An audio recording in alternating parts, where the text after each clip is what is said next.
New York, what we doing?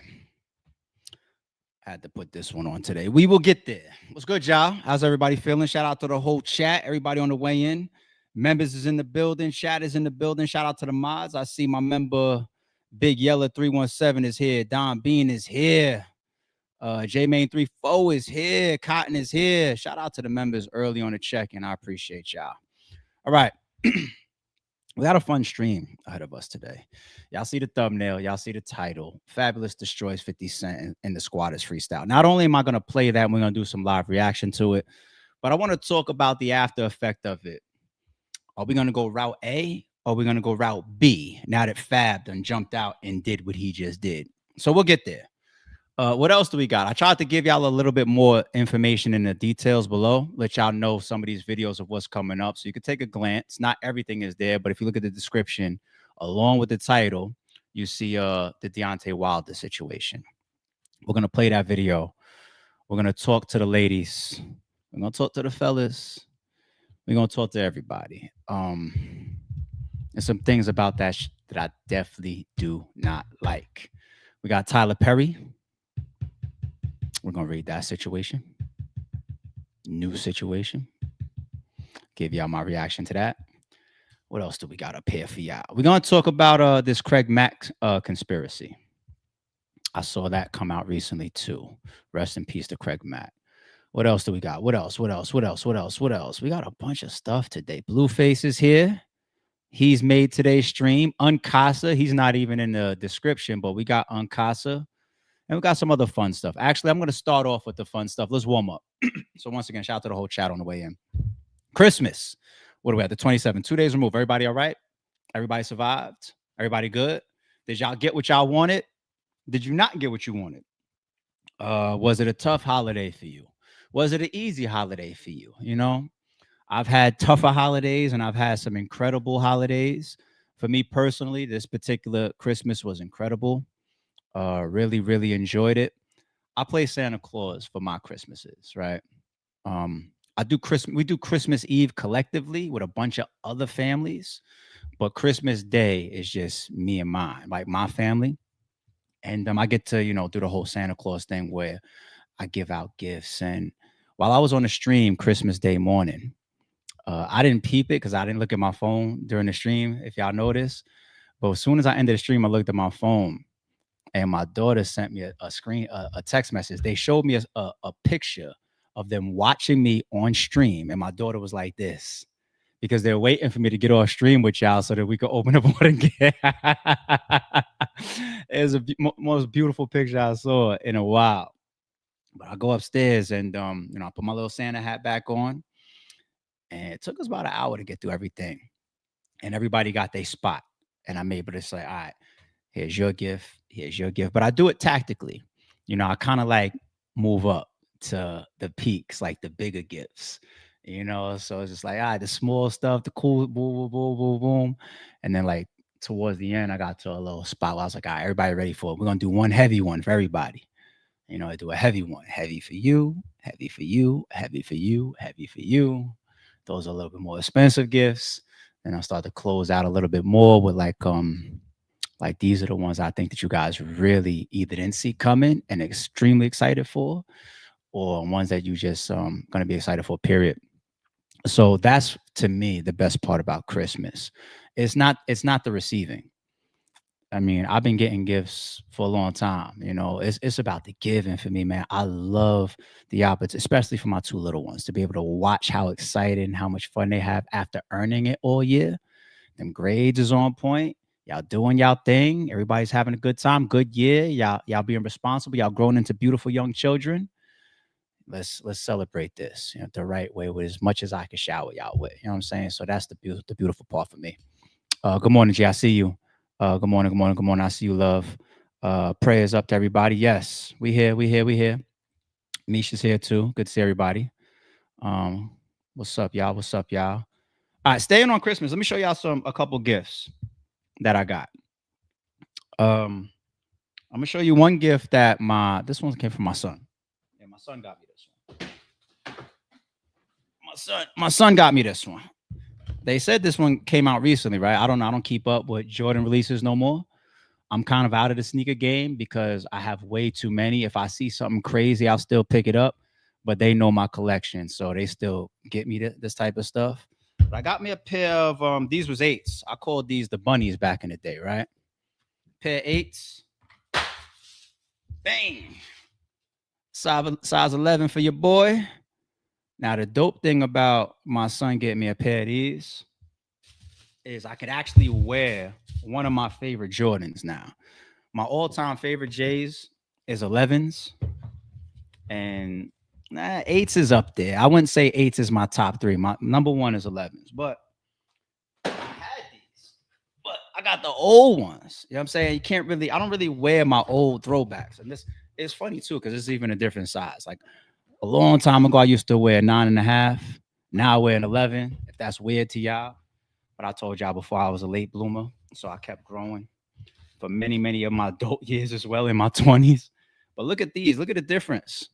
You see the yellowing?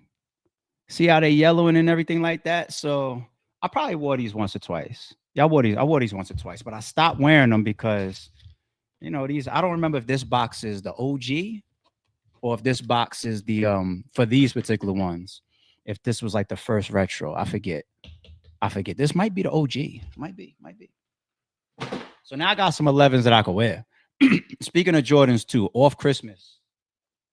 Now, I saw that these hit recently, and I see y'all going crazy over these.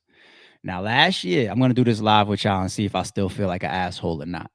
Last year, I bought these on stream, right? And I showed y'all how much I paid for them. I found them in Vegas, one of my Vegas trips, and I paid 900 for them.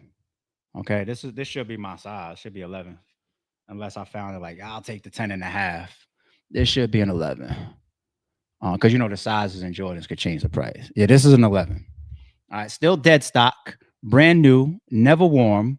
Found them in Vegas last year. Bought them on stream with y'all last year, and I probably got like 10 DMs and like at least 3 or 4 text messages from my boys that said, "You got raped." I was like, what? Whoa, hold on. No, not only did they take it there with you, but not. So I felt kind of crazy. I mean, it was like the last 11 that I never had. And like I said, the 11s is my favorite.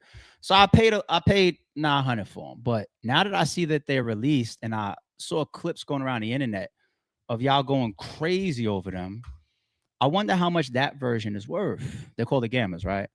Jordan 11 Gamma size 11. I ain't gonna say OG because I think those is the retro, right?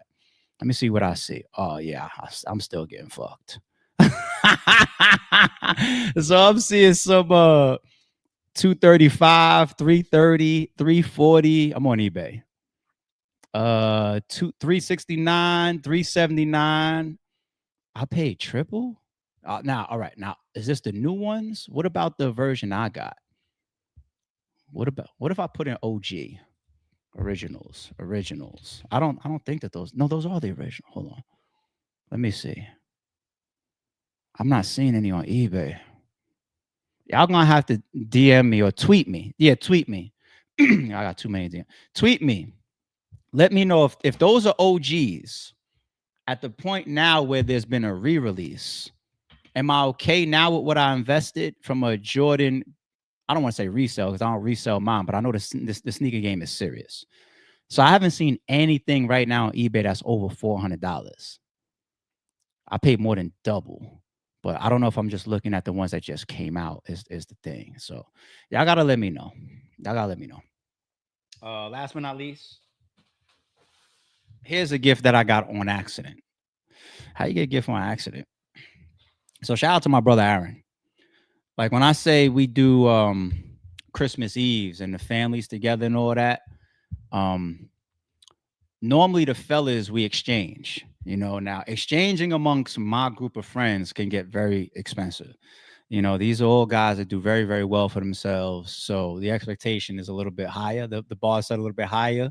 You got like luxury or you know, very, very expensive watches and jewelry and sneakers and clothes and whatnot. It gets expensive.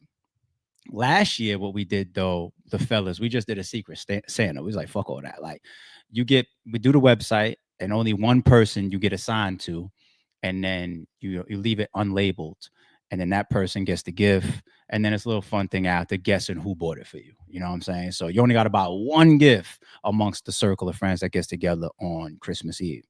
This year, everybody was off doing their own thing this year for Christmas Eve. So I was home.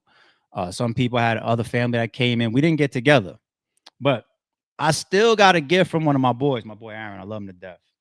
So he comes by yesterday. Look at this big ass Saks Fifth Ave bag. He comes by yesterday, and the reason why he stopped by is he stopped by to drop off the gifts that he got for the kids, and I give him the gifts that I got for his kids. But while he was here, he said he was running around Saks Fifth Ave being the terror that he is. Look at this. Somebody look at this. Somebody come look at this. Oh my God. Oh my God. That's real. That's that leather too. Oh my God.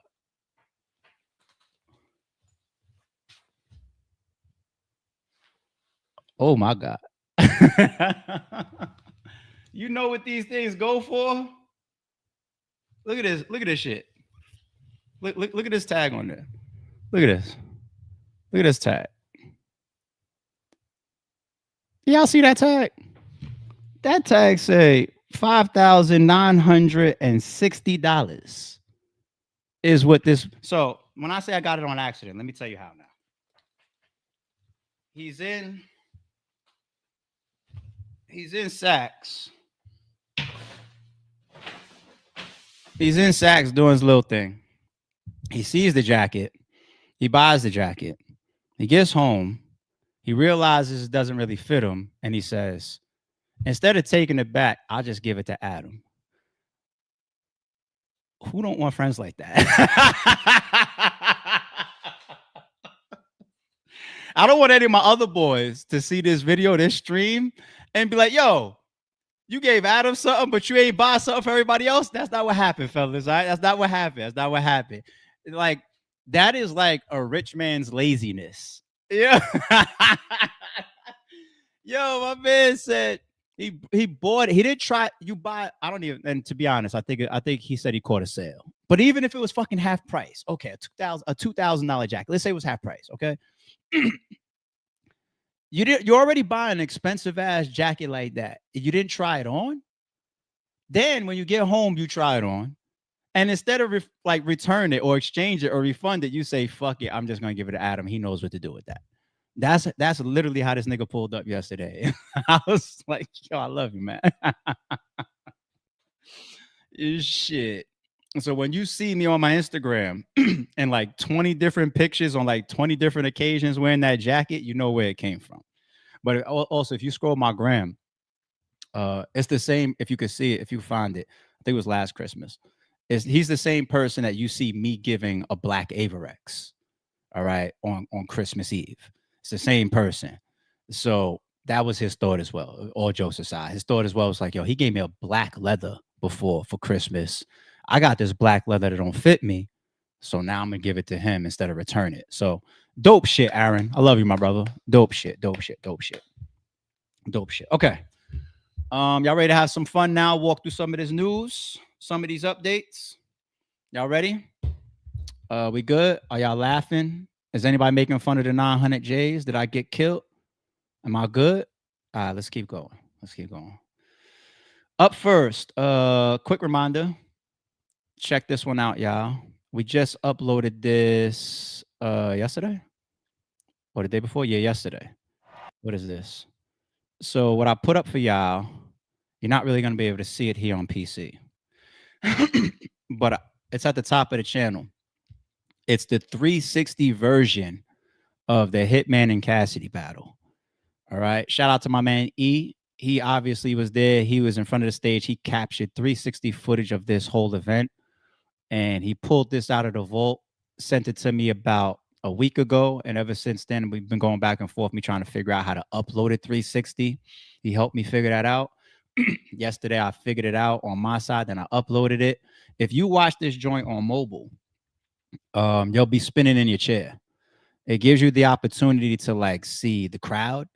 Like if you watch like a haymaker land and then you turn around, you'll see the crowd reaction, the crowd holding up those fire signs in the crowd and everything that was going on during the event. You can see the depth of the event all the way up in the stands and shit. It's kind of crazy. It's kind of crazy. It's kind of crazy. You know what I'm saying? Go watch the scuffle. Go watch Nick Cannon come out. Go watch Cassidy's Swear to God. Go watch Hitman's remix. Watch it all. You know what I'm saying? People saying on VR. I think, yeah, there's some VR devices that'll work with this as well. But mobile is bugged out. If I look at the comments and everybody's like, yo, this is crazy. This is an incredible upload. So I'm glad to have something like this to add to such a iconic battle main event. One of the biggest main events in battle rap history.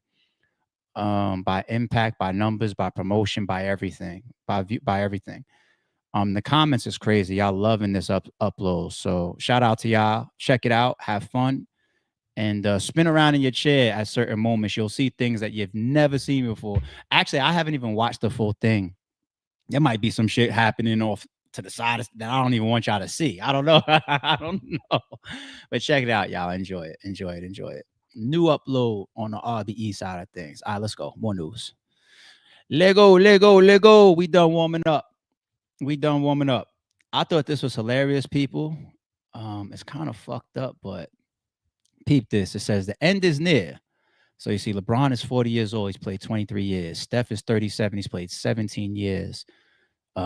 Westbrook is 36. He's played 18 years. James is 35. He's played 17 years. Dame is 35. He's played 14 years. Chris Paul just retired, right? So he's 40. He played 21 years. KD, 36. He's played 19 years. Butler is 35. He played 15 years. Draymond's 35. He played 14 years. Yo. And then it's got Bronny, 20 years old, played 2 years.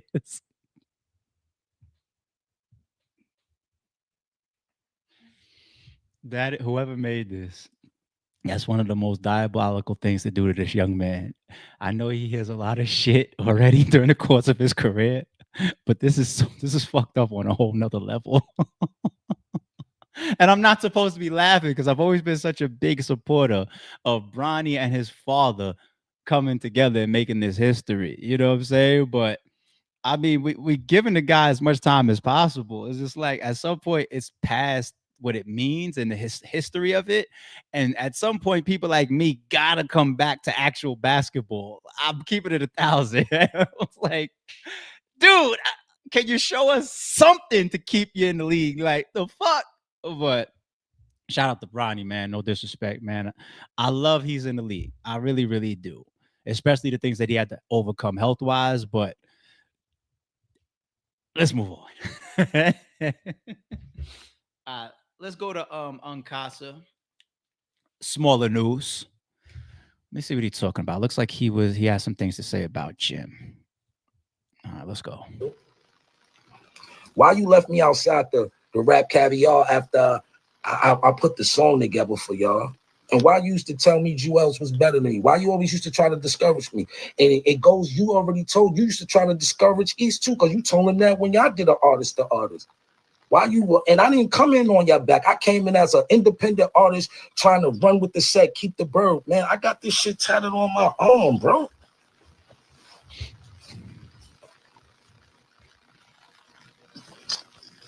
My rock chain say Diplomat, the album. One more for Ken for taking over the rock. Uncasa got the date the album came out. I've read. First, they went home to get fresh for the show. Me and Rex sat there and mixed that record. What comes up? The Rap Caviar concert. First time Dipset together in years. This is like the second reunion. I shows up to the concert. Jim let everybody in except for me. He like, yo, you ain't with Jewels? I'm like, nah, I think Jewels on his way. He was like, well, you're not getting in with me. And left me right there. My man Got Murder was right there when he did it. The same night, Casanova got into it with 6ix9ine and all them. I was standing right there when all that shit happened. Right there. Ask my man Gat if he think I'm on. This is on my daughter's soul. Left me outside the Rap Caviar concert, and y'all about to perform a record I put together so y'all can be together. So I just be like, yo, bro, why niggas be taking shots at me? Why is it always a laughing, joking matter with me? Why niggas mentioning relationships I ain't had in 20 years? Leave that girl alone. I ain't got nothing. I don't want no problems with nobody. But don't be taking no shots at me. Don't be mentioning stuff y'all be doing. Why you left me outside the Rap Caviar after I put the song together for y'all? Mixed feelings here. Mixed feelings. So,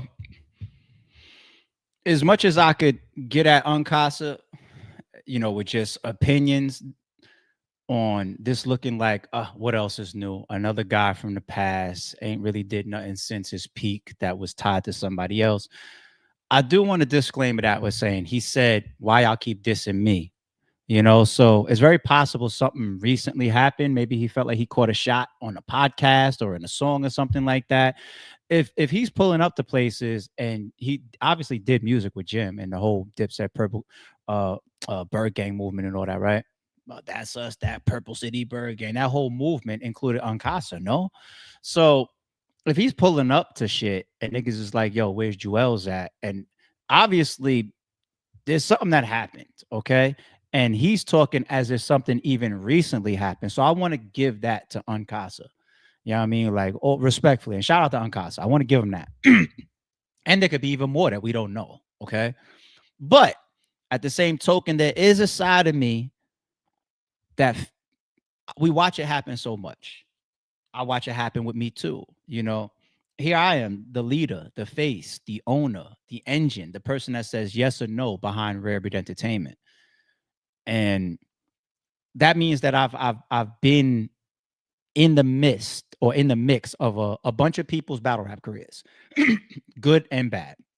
A lot of people would never have the resumes that they have, or the battles, or the impact, or the moments, or the money that they've made in their career if it wasn't for me working with them and them working with me. And there's also a bunch of it where it's just like, I can see the difference between somebody who, with or without me, they're exactly the same. If not, they continue to be what they are, and there's no butterfly effect that I create. I could see certain people like that, as keeping it real. It's no different than somebody looking at me like that. Like the way that ARP is, the way that he works his mind, he finances his creativity, his work ethic or whatever. He's going to do a good job no matter where you drop him into battle rap, So, but I see it. You got people that it could be 1 year later, 2 years later, 5 years later, 10 years later. They're always going to look at you as a variant in them not reaching where they should have reached. Like if I had somebody that didn't let me into a club 20 years ago, or somebody that dissed me on a podcast for a relationship that we had 20 years ago, it wouldn't bother me unless I felt like I didn't get to where I wanted to get to. I didn't get the things that I wanted to get. And it's not easy watching some of these people continue to succeed. All right. So here you are. And I'm not saying this is Uncasa. I'm just saying I know these situations. You're watching this man continue to be successful, from music to verses, to albums, to his friendships, to TV shows, to podcasting. You see this stuff continuing on and on and on for all these years. And you got people that look at you like, man, you were a part of what I wanted to do or wanted to be. And the moment you stopped fucking with me, I took a hit, or my album couldn't drop, or I couldn't get into the places or meet the people that I needed to meet, and that's what happens when you got powerful people around you, like they are the conduit. They are. But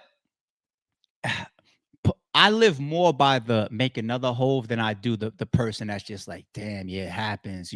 This is a who type of world. It is. I just live more on the other side because I know that that's more the type of person that I am. Like you could stop me from doing something, or I could not meet the right person, but I'm going to have some form of success in anything that I want to do. Maybe as a podcaster, for example, if Barstool never reaches out to me, or these big networks or platforms that do sponsorships or endorsements, maybe I never get all the way up there. Like maybe my talent or our podcast or our platform or our style can continue to evolve into. That's okay.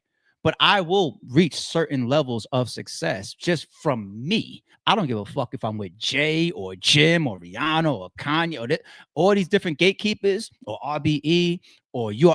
It doesn't matter. I'm that good when I apply myself at anything I set my mind to, And to be honest, the only things I know Uncasa for is his early battle rap shit, like him versus T-Rex, right? He was the one that pretty much popularized all the colorful raps, like the tangerine colored seats in the Mercedes, like I mean, he did that shit, the sherbet colored Dolph wings on spoiler on the back of the car. It's like, that's different. Like, he was different with that shit. That, and then fast forward Bird Gang, and Bird Gang hasn't existed for how fucking long?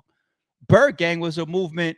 Shit, Max B just served 18 years. Bird Gang was a movement that he was a part of. Stack Bundles, Mel Matrix, Murder went to jail too. Max B, or you know what I'm saying? So all these 20 years is almost past, and I haven't seen anything else from Uncasa other than I see him doing blogs now. So I say that respectfully. Is there an element of him holding on to the past with some bitterness? Possibly. But there also may be some shots that he feels like he's encountered lately. But I always look at both angles to videos like this. But shout out to Uncasa, man. Respectfully, man. Keep doing your thing, with or without these people, man. And if you could also make some good content by telling your stories, do that, homie. And we'll continue to tune in. I'm just making sure I bring multiple angles to the topic because I see certain things over my experience as well. But salute. All right, let's go to do we call him the freak ball respectfully, allegedly? I don't know. Tyler, let me go on the bigger screen, man. I'm getting tired of this nigga. No, stop. Tyler Perry sued for sexual battery, sexual assault, allegedly grabbed actor's joint. And this is a picture of the guy. Okay. We see your type, allegedly, from the last guy that's got the big lawsuit on Tyler Perry. I even see some similarities. I'm seeing the type of person, maybe that's more politically correct to say. I see the type of accuser that's coming your way lately, Tyler. You know what I'm saying? Keep it up. They're going to get you. They're going to be like, yo, where's the black guys?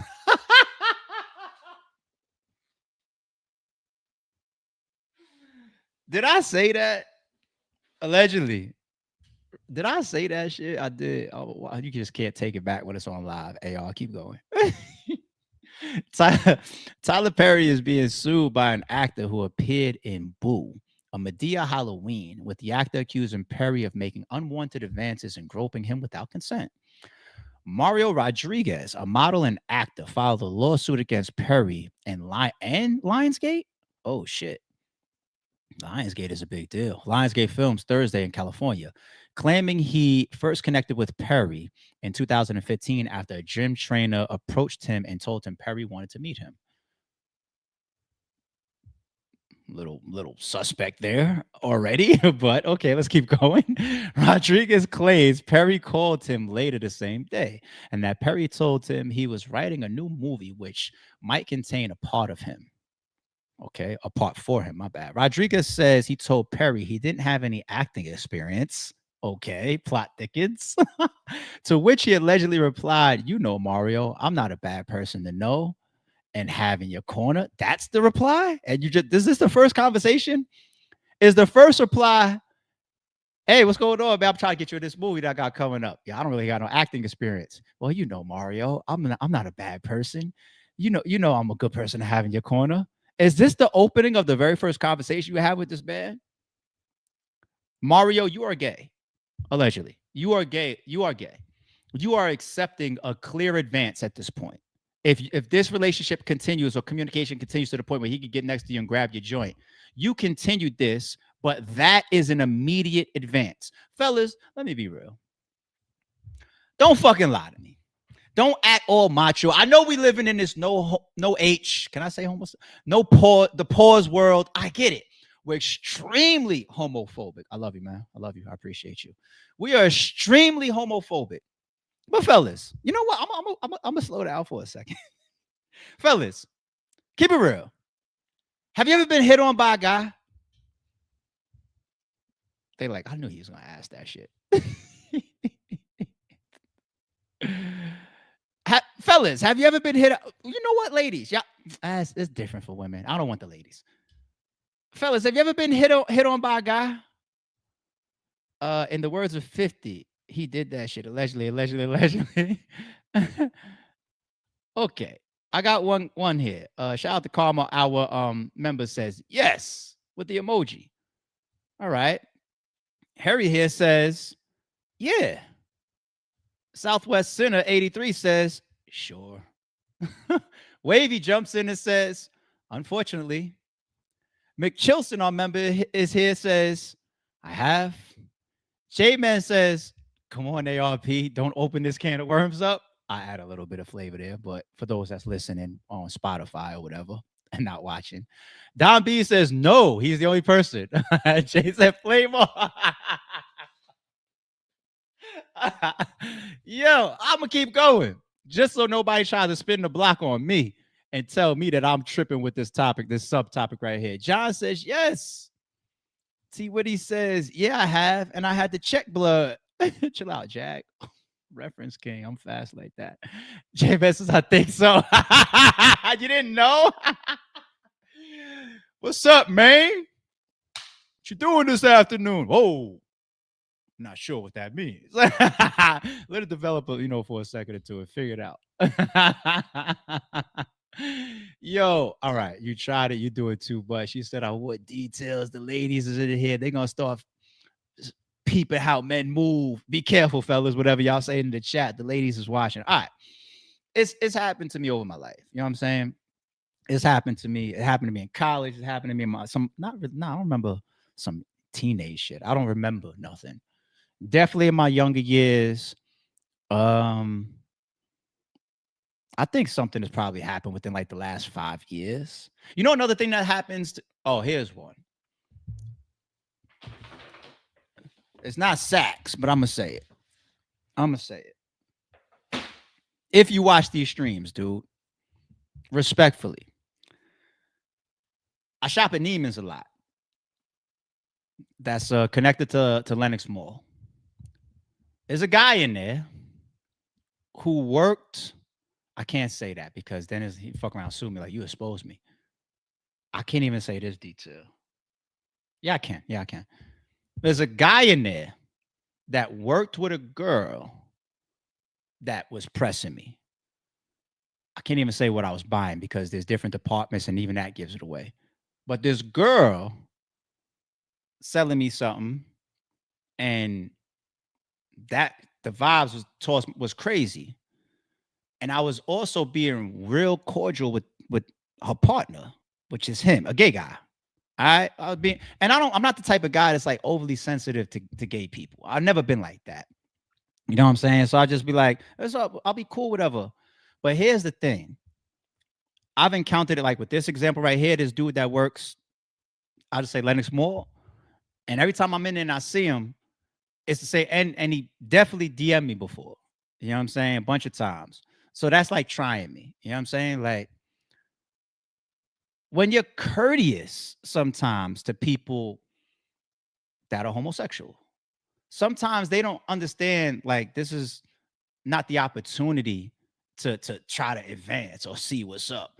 Like some people are just respectful. They don't give a fuck that you're gay or heterosexual or bisexual or transsexual. They treat you with respect. They might say, hey man, have a good day, man. You know, I appreciate you.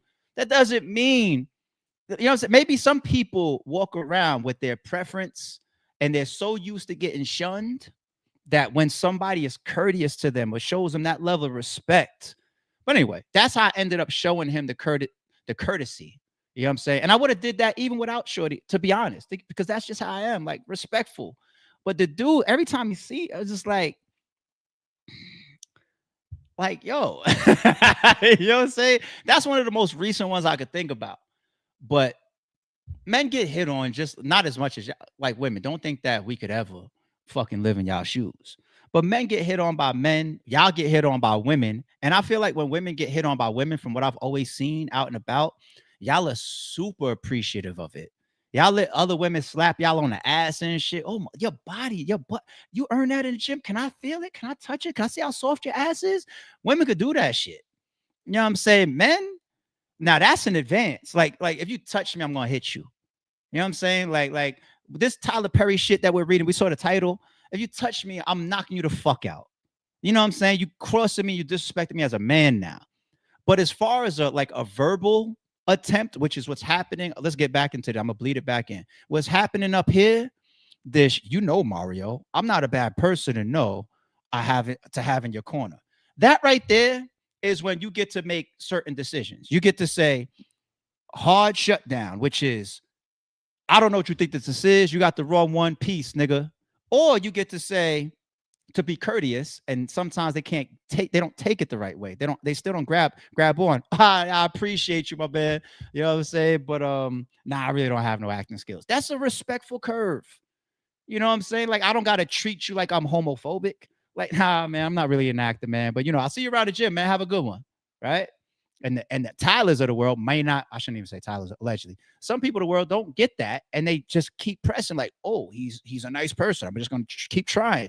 And shooting your shot, just like with women. Some women get pressed for years by stalkers. Niggas probably do that shit too. They continue to go after, shoot they shot. Like, until you punch me in my face, I'm not gonna touch you. But unless you punch me in my face, fuck it. I like what I say. I'm going. That's what everybody, men, women. You know what I'm saying? And the third option, like I said, you got the strong, get the fuck out of my face. The middle ground, which is like a curve. And the third one, even if you're not gay, some people give you a lane for some type of gain. What's an example of that, ARP? With this guy right here, maybe you didn't want to deal with this guy, whether you're gay or not. I think he's gay.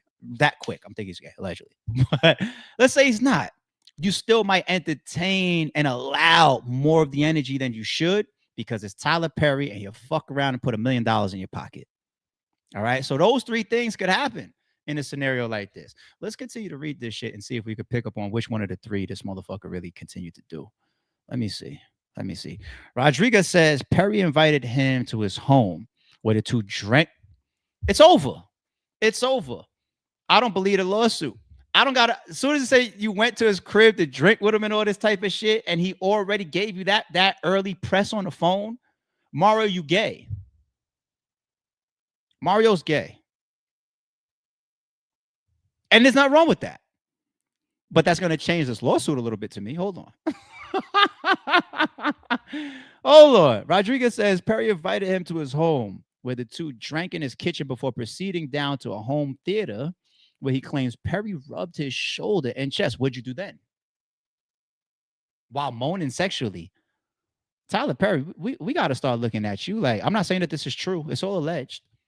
But you starting to, do you got some Diddy shit to you? Freak ball shit? Y'all with me? Yo, this comment right here is crazy considering that we just read that he walked down to the theater. Having the popcorn is crazy. Yo, somebody in the chat put T Diddy. Yes, allegedly. Thank you, Wavy. Uh-oh. Oh, Tyler Perry shutting us down. Did y'all see that shit? Oh, shit, we get shut down?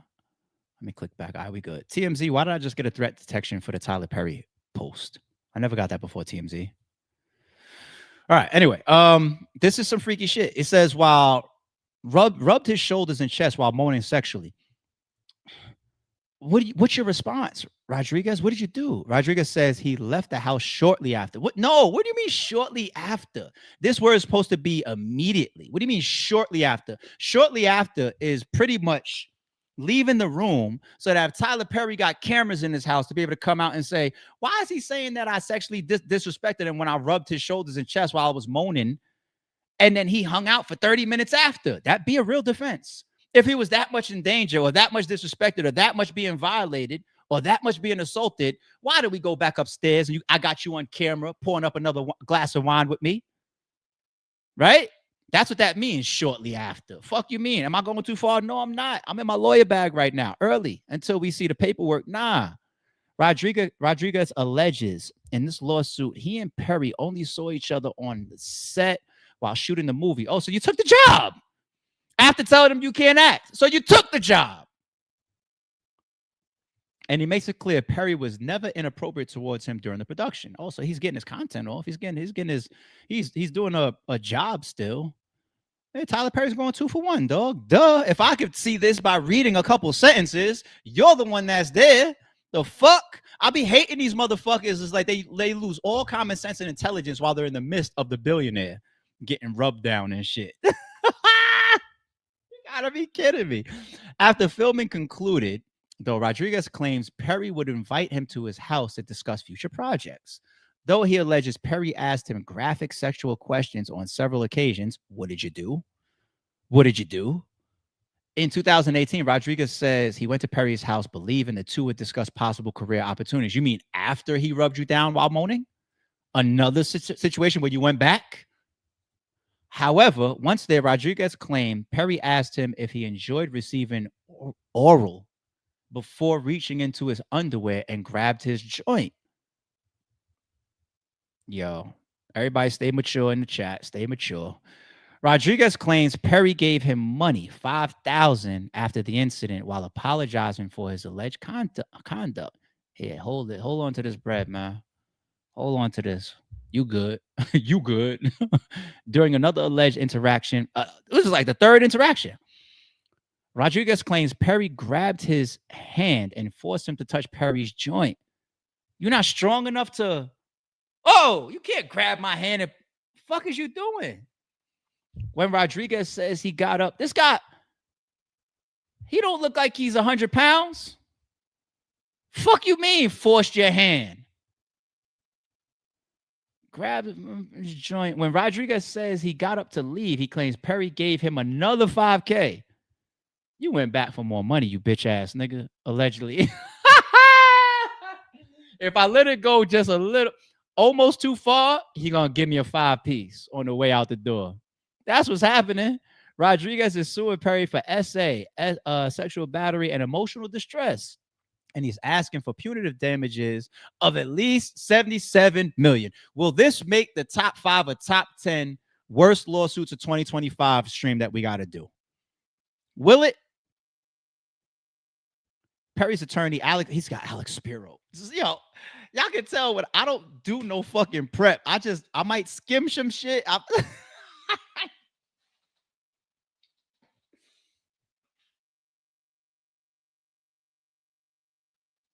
Since I'm the reference king.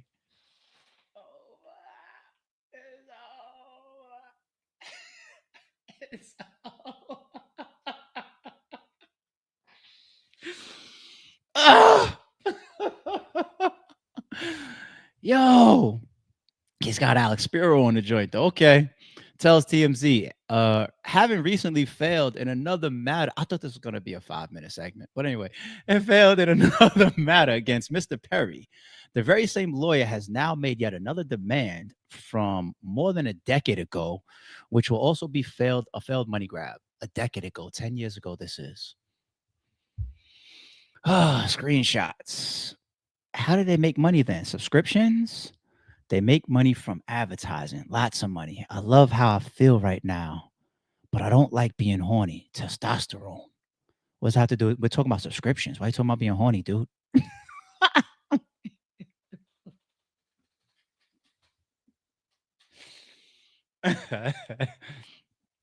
Oh, yeah. From the doctor. But it is making you feel better? That's your curve? Answer, I feel so good, but I don't like... He goes again, but I don't like being... Yo, Tyler Perry, your game is trash, allegedly. Yo, you're horrible at this shit, allegedly. Fellas, you know, if you was texting a chick, you know, trying to let her know that we need to link up, it's not gonna be like this, like, unless you being weird, like, the fuck? I feel sorry for the first person that flirts with me. What are you, an artist? What do you mean you feel sorry for the first person? And your bitch ass replies back, LOL, LOL, LOL.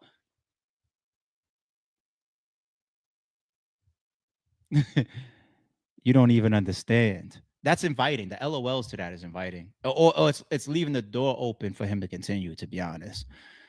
I know you need to smell the roses more. You are the rose, the reply. But you are so blocked that you refuse to be smelled or opened. The reply, that is sweet. A man that gets any type of compliment from a man and says that is sweet is sweet. We called it. I've been said it. He's gay. My nigga, if I put this fucking jacket on that we started the stream with, and one of my homies said, "Oh, that's fly. You killed that." That's how I'm straight. That's fine. Dope jacket, my nigga. Oh, that's a good one. Where you get that? That's how we talk more, right? Not. And if I respond to that, my response is like, "Good looking, G. Appreciate you." Yeah, Aaron dropped this shit off to me after Christmas. Some shit like that. If I replied to him, that's sweet.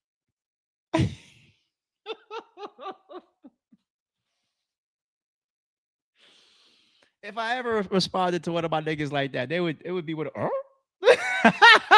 like what? Fuck you mean sweet? We don't even use that word. I don't even fellas, do you even use the word sweet for your lady? I'm trying to think. If the word sweet is really in my vocab. Like, do I ever use the word sweet? This tastes sweet as shit. I like my drink sweet. I tell that to bartenders all the time. What you drinking? I don't even be flirting. I just be like, yo, I want something medium and sweet. But it's on you. You know what I'm saying? I'm gonna let you choose. I got you, love. Let me try something I haven't tried before. So yeah, I'll tell her sweet. The bartender sweet for that. Yeah, it's gotta be food, taste bud related. When I say the words, would I ever say that to a lady on some other shit? Oh, that's real sweet what you did. Maybe. Yeah, all right. I ain't no super macho. I don't want to come off like that. But yeah, sweetheart, I say sometimes. Okay, yeah. I was really dead ass trying to say, like, fellas, do we ever use the word sweet outside of fucking eating and drinking? I was really trying to think about it for a second. But that reply is Tyler Perry, stop trying to shut our shit down. That reply is diabolical from this guy that's claiming that he's being harassed and whatever. Anyway, and I'm working on it. Hashtag therapy. I'm really scared that I'm going to waste my life worrying. Been there. Stopped somewhere in my late 30s, early 40s. Then you send him a picture of you in the water. Okay. The reply, nice picture. Yeah, the water does look calm. Y'all are being so gay in these text messages, though. Dude that's suing, he says back with the nice picture, question mark. The reply, great, amazing, awesome picture. He upgrades his answer for him. You got pressed to upgrading your answer, you soft, sweet ass nigga. He just got pressed to upgrading his text. Then he comes back. You don't see that stud in that nice picture. What? Oh, he's calling himself a stud. Rude. You're trying to get him to be more direct with you, like to exchange pleasantries or flirtation at a physical level. LOL, yes, that's a stud. Yeah, you gay. He said that's okay.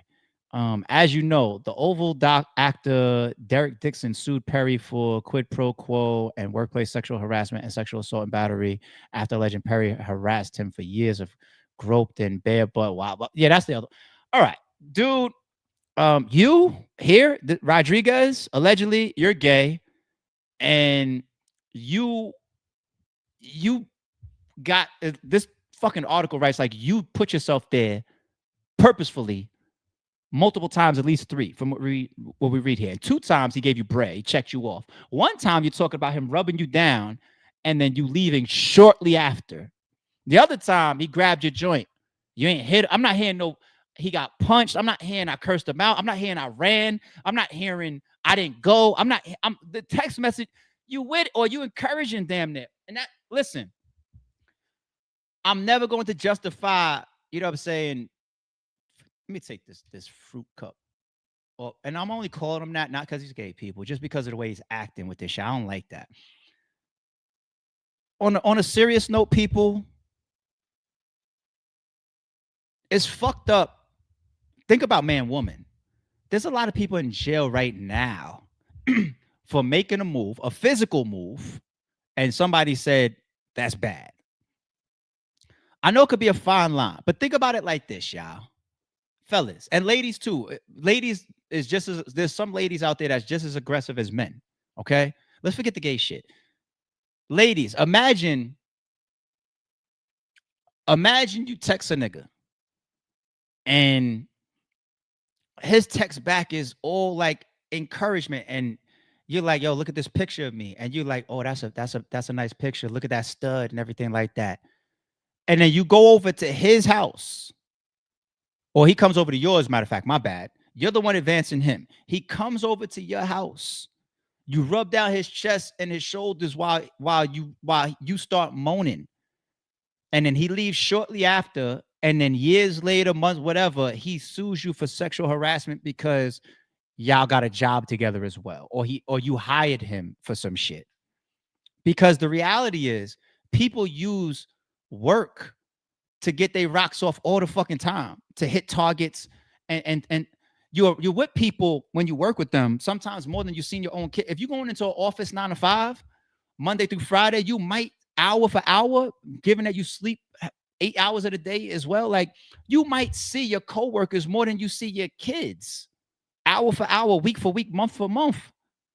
These are people you get real cordial. That's why they got all this HR training about how to move a certain way. If you end up wanting to fuck somebody in the same office and shit, certain companies, they don't allow the managers and up to get with people. You're not allowed to date within the office. All types of shit can happen.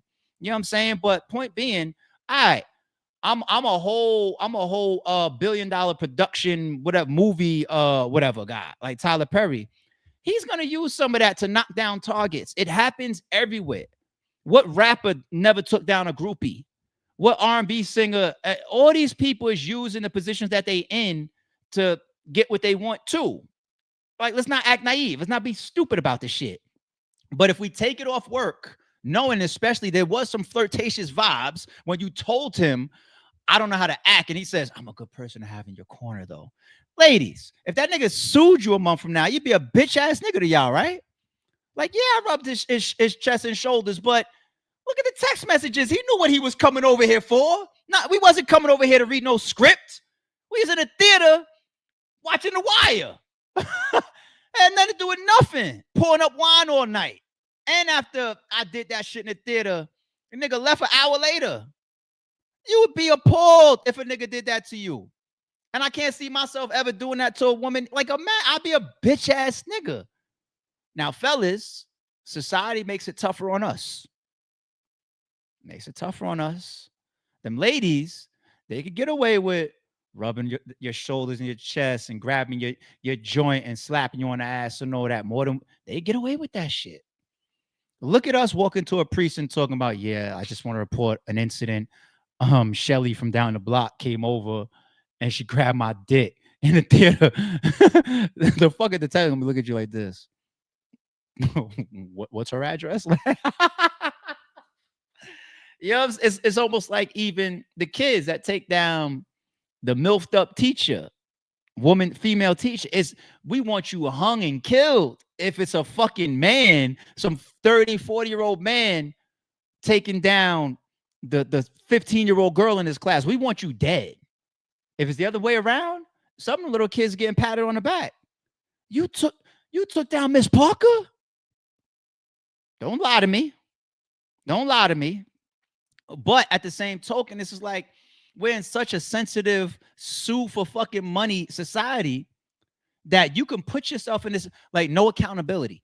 You got text messages like that. You can't act. He's coming on to you clearly. He invites you over. You over there. You drink. You're not. There's no gun to your head. You in the theater. He's rubbing on you. Came back. You got 5,000 here. You came back again. This time he grabbed your dick. He's sending you pictures. You talk about, oh yeah, look at that stud in the picture. And then you drop a lawsuit for $77 million. Fuck you, you bitch. You's a bitch. He's a bitch. He's a bitch. He's a bitch. This might have to make the top 10. It's such a suing world. It's sad. Tyler Perry, I don't really like you, too much. From everything that I see, everything that I hear, I don't really like you. But this is a lineup. I gotta call a spade a spade. Same way I could look at the Shannon Sharp shit. That's definitely making the top 10. I don't know what spot, but it's definitely making the top 10. Shannon, you did some whack shit. You did some cool. You had no business with that little whatever age little bunny and moving like that and sending voice notes like that or what. You had no.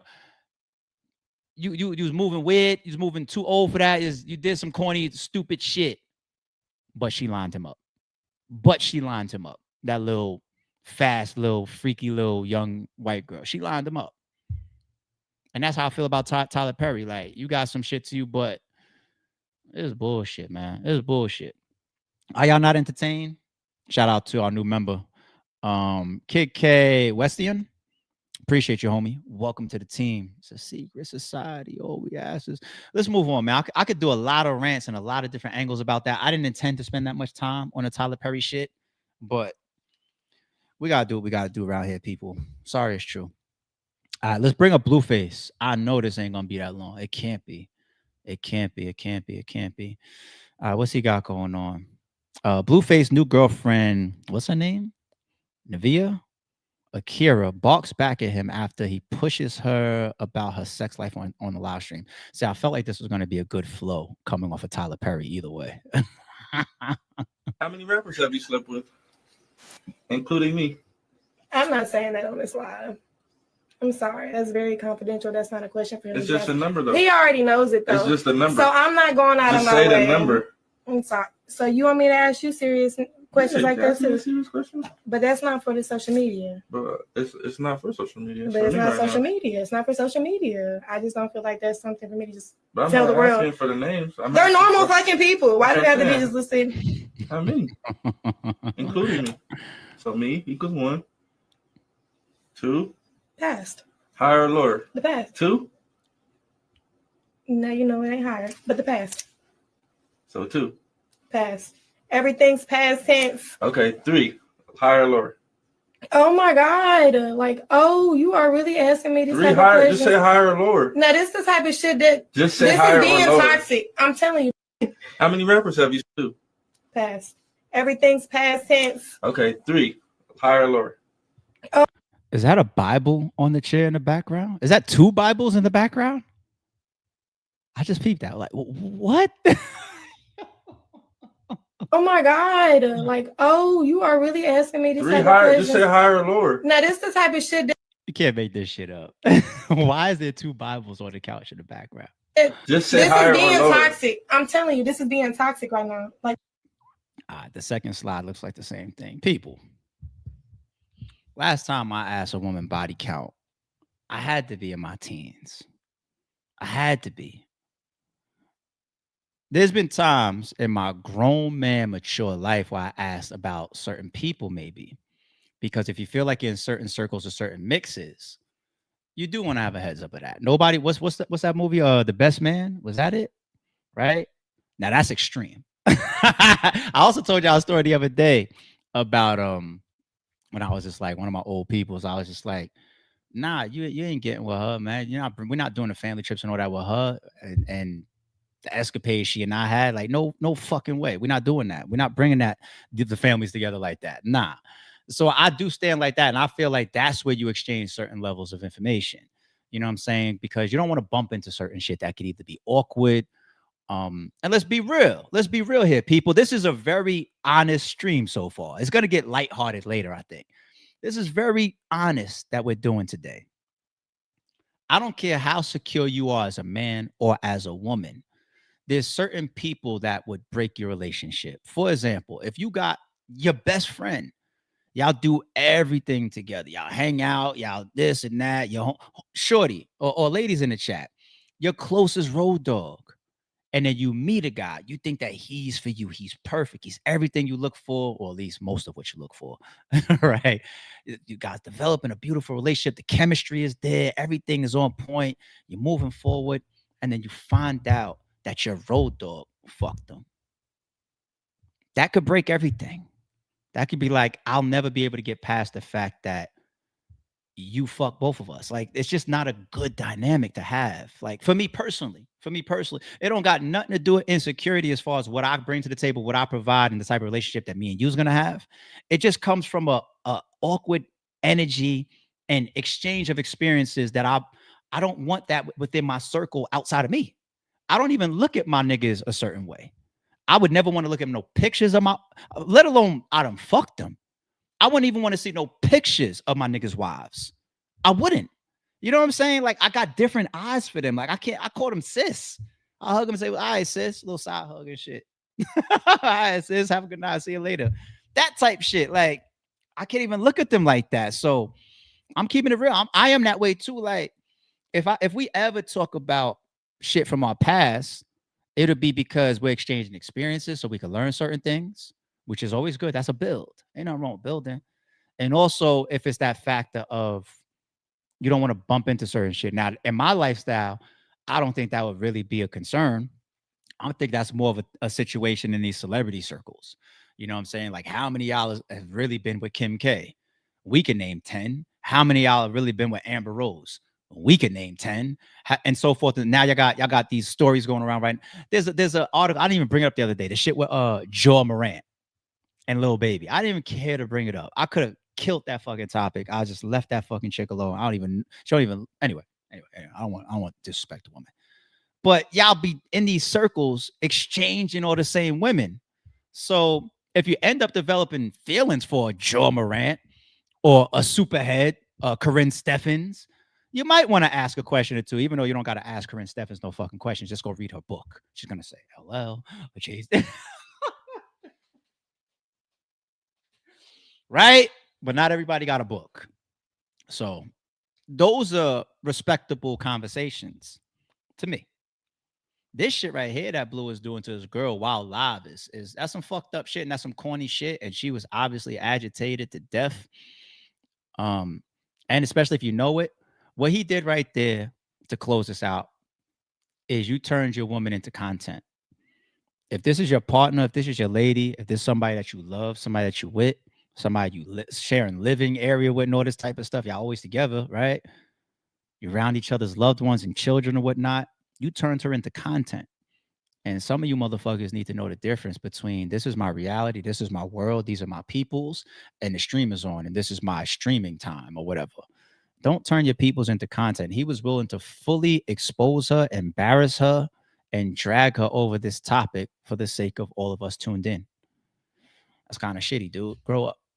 Grow up. All right. Conspiracy time. Craig Mack. Rest in peace, Craig Mack. Did see this article the other day. What is this? Craig Mack's ex-wife claims rapper was purposefully infected with HIV as part of a setup. I ain't gonna lie. This is the second time I've heard that I could think of from the music industry where there's those type of claims. The first one is probably Eazy-E, right? But listen to some of this, y'all. A little bugged out. To be mad, but I do want to go back to a comment you made earlier about Craig Mack being sick. Is it true that he had AIDS? The truth is, myself, nor our children, our two that we have together, we did not know that Craig had AIDS until roughly 14 days before he passed. The kids knew he had been sick, but no one told us, no one told them what was wrong. And when my children found out, I hate to mix topics or go backwards, but y'all don't know that this is like she just made headlines with Lil Baby for she's doing some expose and some stupid shit. Like when I saw it, I was just like, oh, that's I guess clever for some back page chick or whatever. That's really her name, Joe Morant. Go look it up. She was just in the headlines with Lil Baby the other day.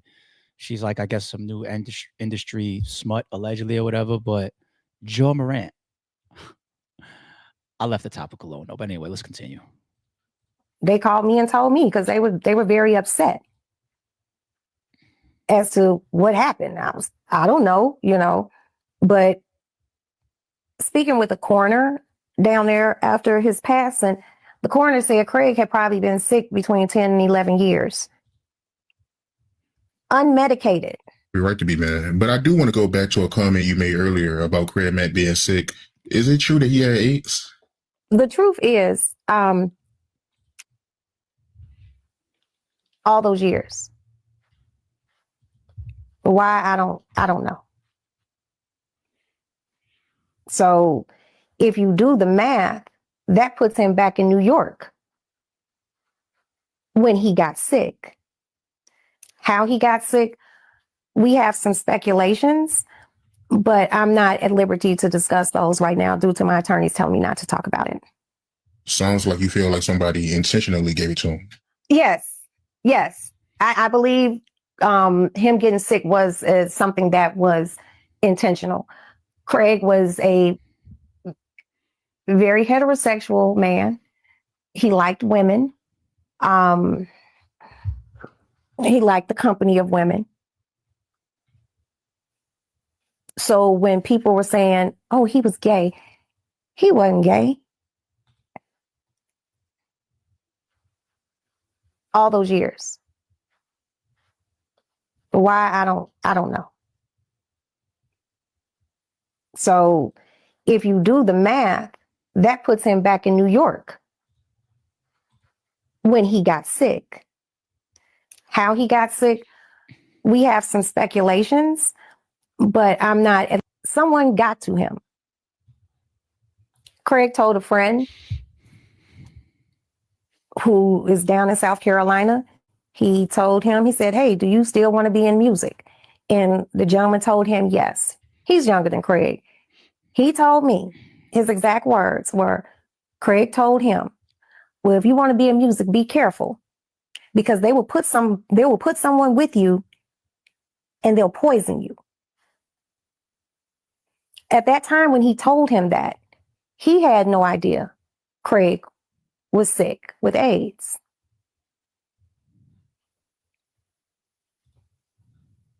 So and Craig had a feeling that it was something given to him, not in, I guess, the way people usually contract AIDS. I don't know. You feel like a woman was sent to him? Yes, I do. Someone got to him. I do believe that. I do. You know, Craig was a big man. Craig was a 6'4", 285-pound man. You know, he could pick up things. He was strong. He was a man's man type of dude. You know, Paul Bunyan, like, you know, it's just, it makes me mad. I'm gonna chill there. There's more, but I'm gonna chill there. Oh, rest in peace, Craig Mack. Start there. Definitely start there. And I want to say, I don't know this to be the case right here. There's always going to be an element of people, the way they deal with loss. Okay, you can't tell certain people certain things based on their loved ones.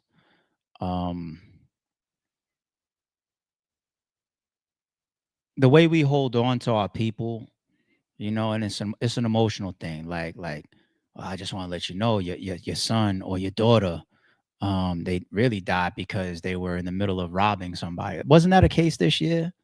It was like a homeowner that like shot a bunch of kids up, teenagers or something like that. And, you know, they were like breaking into the house and they ended up like killing multiple of them, something like that. Now, you ask one person, they're going to say, you ain't got no business trying to break into somebody's home, which puts them at risk, could put their family at risk, their children at risk, themselves at risk. You're trying to take their belongings. This is their property. Why you should never try to be burglarizing somebody in the first place. This person defended himself, he let off through the door, hit a bunch of people, and some of them died, and it just happened to be kids, right? Some people say that. Other people will say, yeah, but they were kids or they were teenagers, you know, so there needs to be additional discretion. I don't know how to give discretion when I feel like my life or my family is in danger. There's really no age discretion in a moment like that. There is, unfortunately. There's no age discretion in that moment, but we see that a lawsuit came out of that, right? Isn't the family suing or something for like wrongful death, right? That's what I mean about the example of people that's just like, no matter what happened with my peoples, I'm not going to put them in the wrong. I love them too much.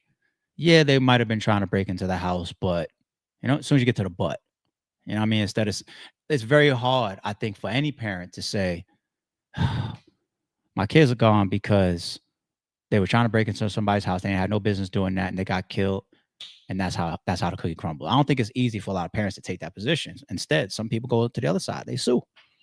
So is that element happening here, where it's just like maybe you had an ex-husband that was living the fast life in the music industry, and unfortunately, maybe he contracted AIDS, but you can't accept that.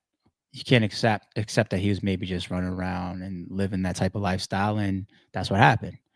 I don't know about Eazy-E, for example. Respectfully, I know some of that shit gets sensitive. I don't want to get in trouble, but some people might think that Eazy-E was, well, he was a ladies' man at a point, right? It was all over him, and some people might say like, nah, they try to get him out of here, or they poisoned him or something.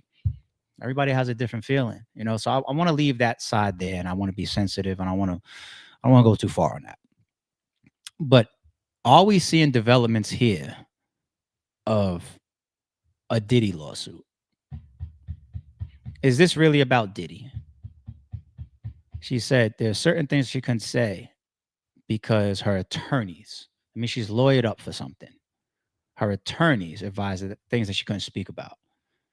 Is this everybody's turning to Diddy? Whether it's this person lost a record deal, this person got slapped, this person fell off and never was able to recoup, this person contracted HIV and full-blown AIDS developed, this person lost their house, and so forth and so on.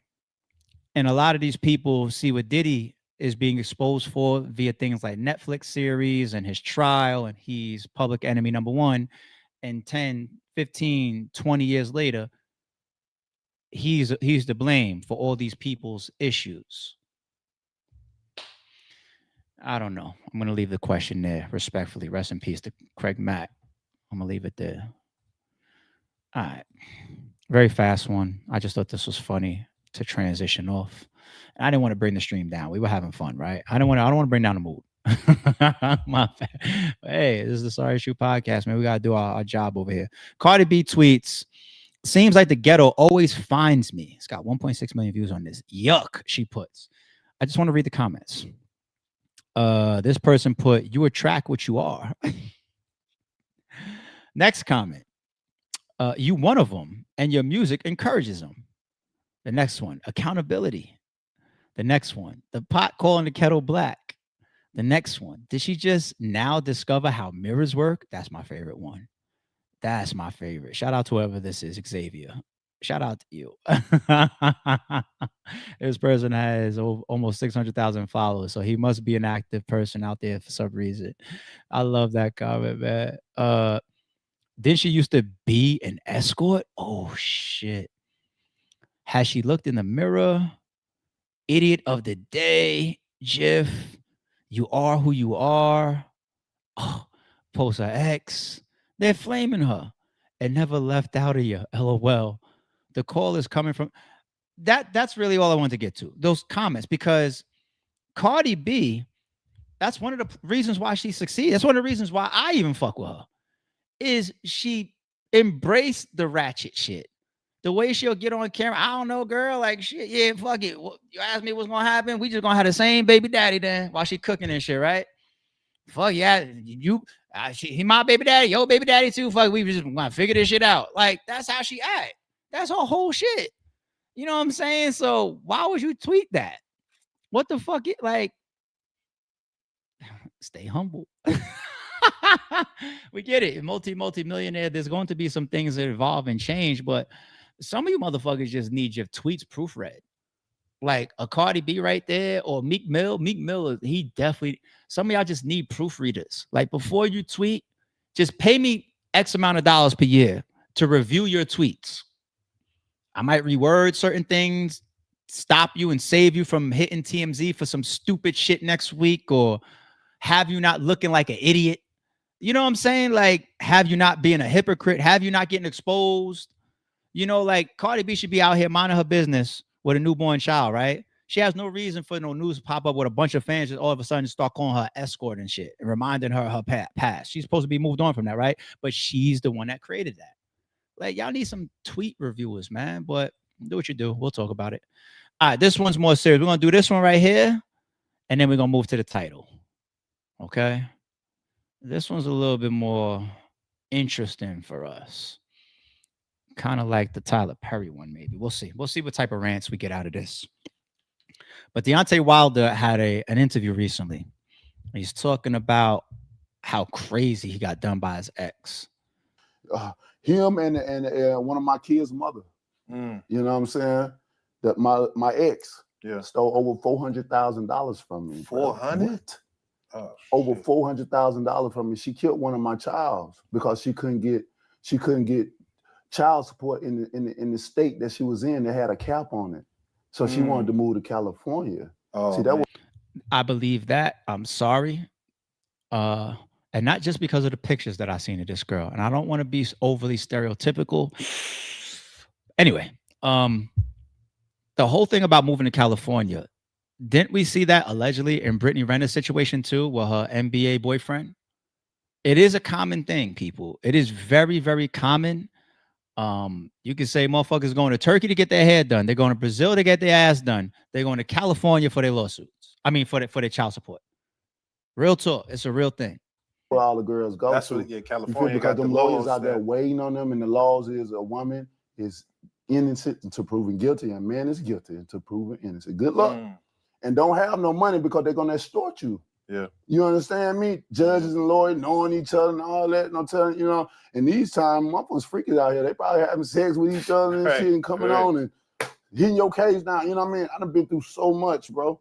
And to go through that and to have somebody that you done taken care of for years, a person, she was a person that lost her job she'd tell everybody she was a CPA, but you was a CNA, a certified nurse assistant. That's the lowest of the low in the hospital, if I'm not mistaken. Yeah. But you want to tell people you certain things because you want to look a certain part that you really not.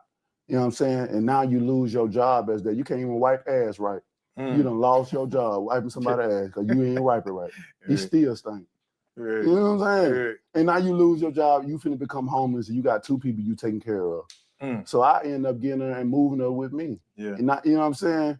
Yeah. And helped her out and all that stuff. And this is how you repay me. Dang. I took the role of being your son father, not just a daddy, but a father. Right. I went in so hard, bro. I went in so hard to the point where I put them on my wheel.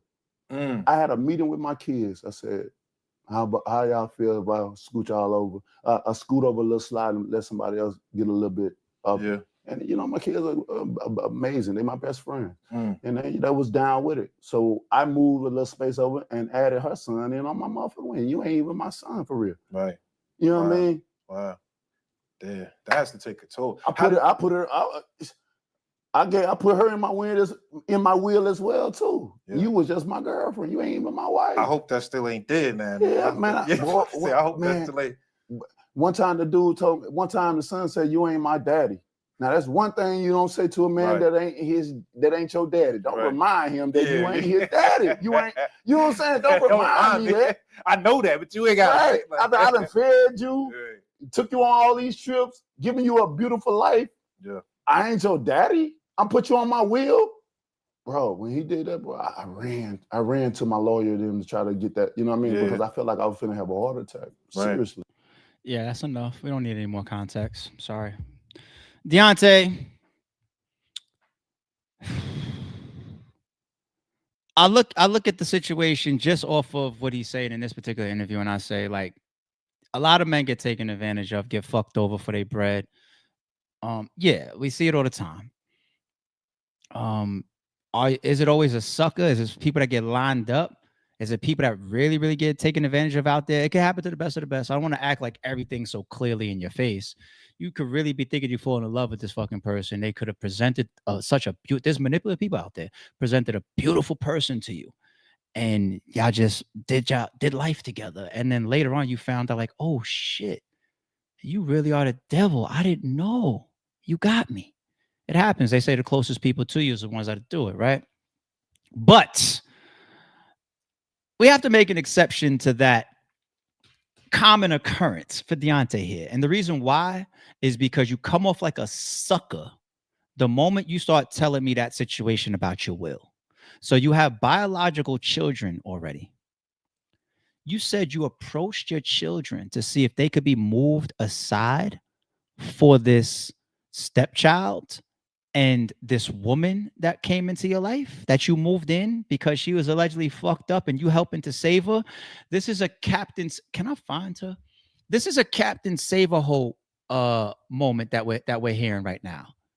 This shit sounds like you's a whole sucker. Why is she and this kid on your will bumping aside your own biological kids?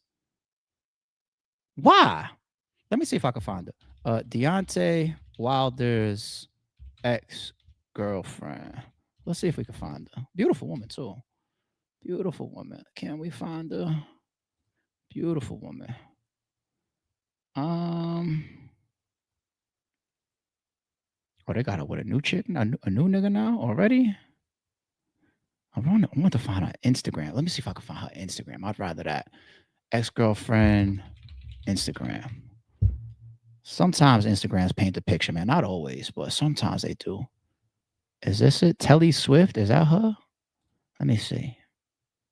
That looks like her. Telly Swift. Is this her? Is this her? Let me do one more check and I'm going to bring it up here on the screen. Is Telly Swift the ex-girlfriend of Deontay Wilder that is now suing him? Is it suing or is it just a child support thing? Suing him. Let me see. Let me see if we found her. Telly Swift. Yes, the person you're talking about is Telly Swift, sometimes written as Telly Swift Chantel. And she has publicly taken legal action against Deontay Wilder, but not in a typical suing for money civil lawsuit sense that most people think of. Here's the situation based on reporting. Telly Swift, real name Chantel Swift, is a reality TV personality and entrepreneur who was Deontay Wilder's fiance and mother of his youngest daughter. Is this the same person? I thought it was a stepchild that you were saying, you ain't my daddy. They were in a long-term relationship that began around 2015 and ended 2024. What legal action she's taken in June 2024? Swift filed for a temporary restraining order. Oh, it's getting plot's thickening now. I'm already against Deontay here. Plot's thickening.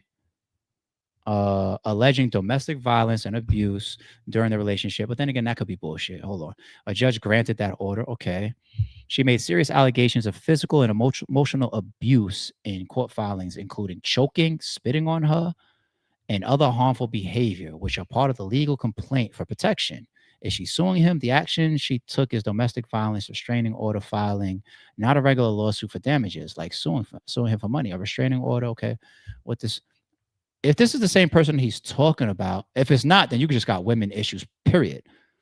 But if this is even a different person, it just turns the fucking pointer finger even more towards you, buddy. But let's take a look. If this is her, 2.1 million, Telly Swift. Okay, very classy so far. I love it so far. Beautiful woman. What's this Nick Cannon shit? Because you know Nick Cannon got a lot of them. What's this? Do you have anything with Deontay on your page? Is she a I got work done girl? You know, you could they always be having the same fucking scars tattooed on their hips and thighs, right? The same injection spots and shit. It's like, all right, all y'all getting the same spots tattooed, the same areas, all of y'all, huh? Everybody started in the gym all of a sudden. That's how you built. Anyway, let me stop. Is this the same person? All right, so this is what I'm trying not to do, people. Beautiful woman. But I'm trying not to just take a beautiful, glammed up girl that might have work done on her body. And I'm trying not to stereotype a woman like that and just looking at her as a typical, trophy girl that comes across a lot of these celebrities. I'm trying not to because there's just some very wholesome, quality, gorgeous ass women out there. So I'm going to stay where I'm going to stay. Deontay, you're a sucker to me. And that's the problem with a lot of you niggas, man. A lot of you motherfuckers never had no championship rings, no playoff appearances, no all-star games, no nothing until you got some celebrity or you got some money, and then you went to the trophies. Now I get it. All of a sudden, you got all these dimes lining up in front of you or backstage or at your fights or screaming your name or DMing you. I get it. You know what I'm saying? Opportunity could kill a nigga. Opportunity hurts a lot of hurt. I had opportunity fuck me up a couple times too. Opportunity would kill a nigga. You know what I'm saying? But once you start talking about I'm moving her in, I'm calling a kid mine, I'm putting you on my fucking will, buddy. If you're being a sucker, you're being a sucker. I'm sorry. I don't care how fucking bad. I'm gonna tell y'all some real shit. Y'all think I'm joking. If Beyonce walked in this room right now and said, ARP, I've been watching your podcast for the last 2 years. Put me in your will and I'm yours. I scratched the fuck out of my head. That means I would think a little bit. But I'd be like, hold on, something's wrong here. It don't line up. If it don't line up, it's Beyonce. Take your pick, people. Beyonce, Rihanna, who's the baddest to y'all? Whoever y'all say. They walking right now. You got the nigga that's gonna be goofy, don't know what the fuck to do, how to react, because he got no championship rings. He's never been there, never been in the end zone before. Then you got the guy that's just like, yes, look at I love you. Let's go. You know what I'm saying? It don't matter whether this is right, this is wrong. You need to be on the wheel. I got you. Let's go. Now I get to have Beyonce with me. And then you got the third person, a head scratch guy, at least real enough to tell you that I'm considering. But the head scratch is like, something is wrong here. You got a $1 billion husband that you've been with for 30 years. Why the fuck are you walking up to my door now? Something's wrong. Somebody get Jay on the phone. I want to talk to Jay. I got to ask some questions. I got to look around the internet. I got to run some chat GPTs. I got to ask her some questions. Now I might pull out the body count question for me. That's my double. I'm trying to get on my Chappelle shit a little bit, my callbacks. I'm far from a comedian. But real shit, like, I got to ask some I got to figure out what the fuck is going on here. What is this? You want to be put in my will, Beyonce? There's a reason why. I thought you was richer. It's all of this shit to answer. He mentioned the scenario of him being told that this girl had a different type of title in the hospital, and he's allegedly found out something different. You know what I'm saying? So how does this girl get next to you to the point where she could be all these things later, right? And a nigga can get tricked, but you look like the celebrity that was on sitting at the top of the world when you was knocking everybody out, and you was the man. You went and got your trophy wife. She fell on hard times, whatever. You brought her into the crib, and you pushed your own words. Even push your own kids to the side a little bit for her and her kid. There's sucker qualities there. There's some sucker qualities there, man. Pussy ain't worth that much. You motherfuckers treat pussy like, yo, side topic. Fuck it. Let's do it. Let me do it real quick. Fellas, please continue to go out into the world and carry something that is a fight for all of us men. You guys have put the wrong value on pussy. The wrong valuable. Everything's valuable. Whatever somebody brings to the table, man, woman, physical, emotional, financially, supportive, whatever, can be beneficial and has a value to it. Okay? But if I keep saying the same word, I'll get demonetized. If you curse too much in the same. So I'm just going to keep saying P. The value that y'all put on P is crazy. Is fucking, like, I mean, literal dollar amounts. That's why the whole world is turned into tricks. I get it. It ain't pimping if you got it. But you guys are infecting this crop of women that really are believing, and they've been proven right. It's not that they're wrong for believing. They've been proven right. Like, oh, no, this shit that I'm sitting on, it really should cost $50,000 tonight. When did that start? Because you niggas, you motherfuckers with money and power and celebrity don't know how to move because you got all these options and access in front of you. For every woman that's in front of me now because I'm Deontay Wilder and thinks that they're sitting on 50,000, there's one that thinks that they just sitting on, this one just belongs to ARP, period. I fuck with him. And that one's bad too. What's wrong with these niggas? What the fuck is wrong with these niggas, man? Some of these niggas get with a chick and it's like they hold their morals, their values, their children, everything is pushed to the side. Like, yo, pussy is good, pee is good, but Jesus Christ, it's not curing cancer, people. The fuck? What the fuck? And then you want to act like you don't know why you losing your shit.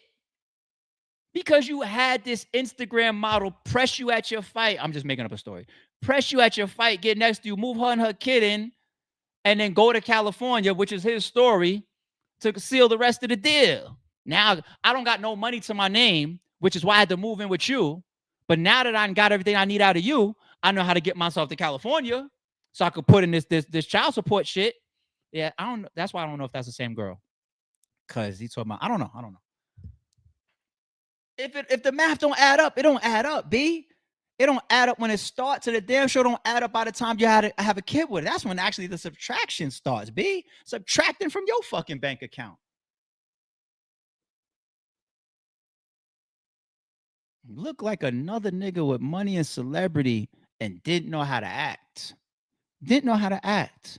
And the main thing, people, I don't want y'all to think I'm being too tough on Deontay Wilder because I know a lot of women fuck these guys over. But the piece that's triggered me in all of this that I'm focusing on is what he said about his will. He said he spoke with his own children and said, do you mind if I push out to the side so I could put this chick and her child on the will? That's the big catch for me there, where it just shows me what type of nigga you are. All right, let's move on. Fab, man, let's brighten up the room, Fab, because these niggas is tripping. let's go, Fab. All right, title time. All of this backstory that's been going on with Jim Jones, Dave East, Mano, 50 Cent. It's been great entertainment. I love it. 50 Cent, he went next level. It's not just the fact that he could use his Instagram to get you up out of here and kill you and bomb on you, right? Audio started leaking that 50 Cent was talking to the owner of the building that they're podcasting out of, started calling them squatters, allegedly said that Jim Jones and them then got 200 grand together and send that over, come off some money to make sure this mother really can't buy the building that he said he about to cop on us. So it's been a lot. It's been entertaining. They put a camera in Mano's face on TMZ, asked him about it. He said beefing with 50 Cent is good for business. I see it. If you could spin it in your direction and 50 don't find ways to hurt you badly, yeah, you could turn it into promo and fun. But this, hey, 50, I'm sorry. This has become thus far the peak, not your phone call, not your leaked audio, not that shot that you took, not you posting on their gram, not you calling them squatters and trying to expose their building situation. This has become the peak. Can you outdo it? Fab then brought Fab back, if you know what I mean. Whoa. Look, I'm a top shotter who drop dollars and pop collars. You ain't talking about top dollar, do not holler. Niggas can't move us, but nah, we not squatters. They mad cause we fly and niggas cannot swat us. Get it toe to head from bottom to top's Prada. Them window shoppers ain't really gon' cop nada. My dog told me give him the word and shots follow. I'll let him off the leash like Nino's Rockwaller. You know I got power, your shorty got hot shower. Catch her trying to leave like Tasha shot Lala. The bitch not Mala and nigga you not Allah. Y'all both meet the creator, his first name not Tyler. The blick like a magic stick, yo top walla. Roof going, Dre and Snoop in a drop holler. Screaming let me ride, them youngins got diabolic. They will leave your whip leaning like they pop hydraulics. None of my ops valid, they saying the cops valid. None of them want beef, they ordered a chopped salad. Cause how the fuck you niggas got brolic but not solid and be trying to pull cars like we don't got wallets. Like how do niggas not in the jungle talk to Wallace? How is these grown ass men acting childish? How is these bum ass niggas speaking with stylists when I was so fly? It made my bitch is stylist. They can't stop us from scoring, they gotta foul us. She's still Can't going. stop us from scoring. Hey, we met at a pop gala, I call her the top scholar. She come and drop knowledge like she from a top college.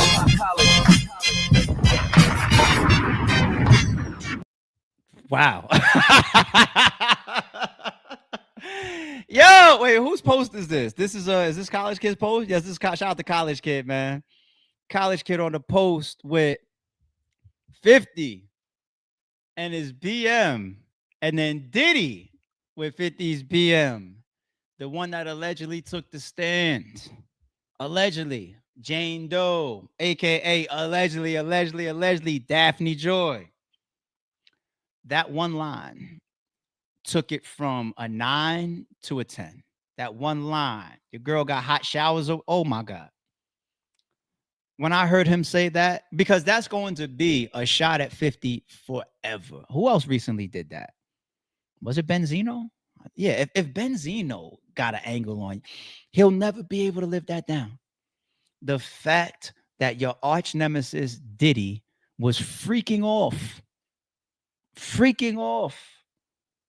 your girl, the mother of your child, B. Wow. I mean, 50 could try to dumb it down, laugh it off, play around it. That's what he was doing when he was posting her and going at her. Look at your little molly, little nasty, whatever. But that gotta burn inside, B.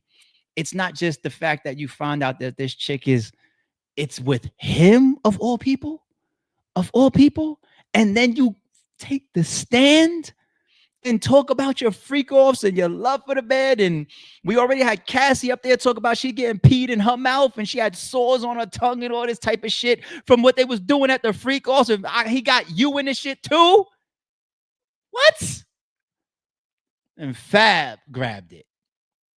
See, Fab to me was damn near the most laid back in the episode that kicked a lot of this stuff off. You know, the whole talking about Diddy's documentary that 50 did. And I thought that these guys were already pretty much made up their mind that they didn't mind talking shit about the Netflix special because they all have little things, with the exception of Dave East. I don't know about him, but they all have little things with 50 anyway. Jim Jones has a bigger, more public thing with 50, but Fab did, right? I brought that up on the stream. Mano did as well. They had a little mini back and forth or whatever. And I think they got to that, man, like, fuck it. And they just trashed the Netflix series, and 50 saw that and he took his shots back. Okay. But Fab seemed a little bit more laid back. For him to hop in a booth like this and take it there, like, that's one of the ultimate shots now for the rest of 50's life, to take it to the mother of your child shit. Right now, where does this go? If you ask me, I think it's corny for 50 to try to do the over personal attack now. I think that's corny because it's just like, now you're just trying to go dirt for dirt. And it wasn't even really dirt that I look at it like. Fab Sling is like, this is known news, a known thing, this whole squatter thing. I'm just going to remind you about your girl that got the hot showers. That's it. You know what I'm saying? If 50 wants to go dig up, yo, this is what I found out about his ex, the mother of his child, it's going to feel corny. We're going to talk about, it's going to be news, but it's going to feel corny. Why? Because these niggas went into the booth and dropped flames on you. Fab just flamed the fuck out of you. I'm sorry, but 50's still a whole rapper. I know his main income and all the stuff, his investments and his ventures and the studio and all that. We get it. He transitioned more away from music. But shit, last time I seen 50 Cent a couple months ago was on a stage performing what? Music. Still does music, still does shows, still raps his raps, right? Now imagine if he does the right thing instead of the petty thing that makes him look like weak, or like, oh, he got hurt for real, because look at him digging up shit now, going this level. What if 50 gets his ass in the booth? Now we talking. And it shouldn't even just be 50. Here's the thing. 50 always comes off like a tyrant, which is why a 4v1 right now is justifiable, because 50 goes at everybody. He picks on everybody. He goes at groups. He goes at duos. He goes at trios. So it's never going to look like how Drake was trying to make it look with the Kendrick shit. Like, no, we don't want to hear no 4v1 versus 50 shit, because you move like a whole tyrant. You move like the end boss, okay? But it would be dope to see the people on 50's side jump in. Tony Yayo, you jump in, you talk about everything else. I'm not trying to say that Tony Yayo is a better rapper than any of these people involved, but hell, get in the booth. You don't got Banks. Nah, you don't got Banks. You don't got Buck. No, you don't got Buck. Game? Nah, Game ain't rapping for you. Who's he got? Who's he got? He's got Uncle Murder. He's got Tony Yayo. I don't know who else. That makes sense. I don't know who else. So maybe you just stay this one on your own. I don't know. But if I can get some music out of 50, get on beat and respond to what the fuck Fab just did to you. Get on a beat. Even if you do throw dirt. Here's the way I think it don't look corny. Put the dirt on wax. Put it on wax. Okay? Because these battles could be huge publicity too. 50 likes to do things for publicity. That's why everything he puts on his gram, he hashtags his business with it as well. He loves the publicity. He loves to be in the headlines. It's smart. You know, he's always active. He's always being talked about. It's going to bleed into money one way or another. He's a smart fucking businessman. But at the same token, we also see what these battles do. Even Daylight and Joey Badass was through the roof this year. Everybody stopped what they was doing for a second. And that's not no industry super heavyweights type of back and forth like a Drake or a Kendrick. Joey Badass and Daylight. And they made a lot of people stop what they was doing. So I feel like a battle on J Mills, Goods, and DNA. Battles on beat is tough for everybody right now. It's tough. It's tough. 50, you can't win them all, B. The L that I feel like you took, maybe a small L, you never brought us Tammy. I'm still waiting for the Tammy documentary, but I don't doubt you because the people that doubted you, like Dame Dash, said that fucking Netflix shit ain't never happening. You dropped the Netflix shit. I don't doubt no fucking 50 Cent. But get in the booth. Get in the booth, B. Let's see that. Let's see that shit, man. But the only problem with that is if I could forecast, you don't win a back and forth with that type of Fab. I don't see it. I don't see it. Unless your shit is that clever. But you go back and forth with Fab, if he ends up stepping in the front and everybody else falls back, and imagine that a Fab and a 50. I don't think that would be smart for 50. You know what 50 should do? I'm going to end it like this. He should respond on beat. That would be dope. Now, it shouldn't be what he should do. It's what I want him to do. I'll keep it real. But if he does, I think it would be smart to diss all four of them. Keep the presentation of it being uneven. Do not end up where it becomes just Fab versus 50. Because as much as people be asking like a Jay-Z or Nas or 50 Cent to do a versus, people would look at this like with some similarities. If he ends up in today's era having an on-beat back and forth with somebody, we will not let him hear the end of it if he gets dragged. We won't. So it'd be smart for him to avoid that. Diss all four of them. That's the smartest thing to do if you're going to diss back. Okay? All right. We done with the title. Fab snapped, yo. I ain't gonna lie. All right, one quick thing before we get up out of here, people. I might have a new top 10 order for my series. And it's because of this. Did y'all watch it? Derry Put On. Welcome to Derry Put On. I'm going to say it again, too, man. I hope I don't get in trouble. I hope I don't piss some people off. So let me make sure I give Derry its proper flowers. The amount of backstory that was developed for what Derry is, what it is, where he comes from, it was incredible for the Welcome to Derry series. And his action scenes, his on-screen moments were great in Welcome to Derry. The first time that he popped out in episode 5, it was in the sewers. That shit was great. And then the second to last episode, the fire at the black spot, that historic moment in his whole hibernation and everything. That whole scene with Pennywise was incredible, B. To when he chopped up the butcher and then his fake daughter. He was gonna let her ride. Yeah, I was saying he was gonna go to sleep, and then she did too much. He spun around and said, what did he say? He said, come to Papa. And he deadlighted her. That's the best deadlight scene I've ever seen. from all the movies that's came out so far. That is the best Deadlight joint. It's the way it's fast. And, she thought she was talking her shit, lifting her ass up, quit. Welcome to Derry is dope. But it's just levels with Stranger Things. It's just levels. It's just levels, man. There's similarities in the bad guys, in it, Pennywise, and Vecna. There's similarities there. The whole from a different universe and how they were created, and they target children. They're empowered by, like, there's a lot of similarities there. Pennywise to me is the doper villain, just what he encompasses and the history of him.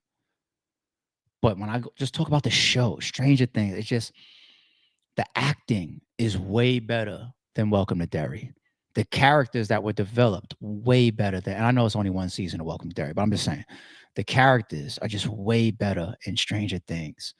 The cinematography, the way it looks, it's just a bigger feeling show, you know? Derry can't fuck with Stranger Things as a whole.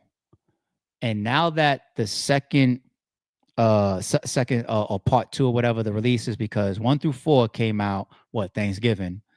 1 through 3 just came out on Christmas Day. I was tight because I got off the stream with y'all and I went to go watch it, and the shit was not coming on until 8 p.m. I was like, what? On Thanksgiving, they dropped that shit in the morning. What are they doing? I was tight. But I waited. 8 o'clock rolled around, and we watched all 3 episodes straight. All 3. We wasn't playing. And I was like, this shit is incredible. All they got to do now is on New Year's Eve, land the plane. It's going to be a 2-hour finale. If they land this plane, and I know that they will, because they didn't miss with any of the first 7 episodes of season 5, the final season. They didn't miss with any of the episodes. They all are incredible episodes. They just got to land this fucking plane, and then it's just like, whew. So, people, if you're not a Stranger Thing fan, go ahead and start from season 1. I will warn you, it's either season 2 or season 3. The one with Elle's sister and her crew and whatnot, it's a shitty season. It's a drop off. But once you get through that season, it gets back on track. And here we are, season 5. Season 5 is dope. So they end in the right way, it seems. Stranger Things is just one of them ones. So what I meant earlier when I said I may have to spin the block. So this was my top 1, 2, 3, 4, 5, 6, 7, 8, 9, 10. I posted this 43 weeks ago. Okay.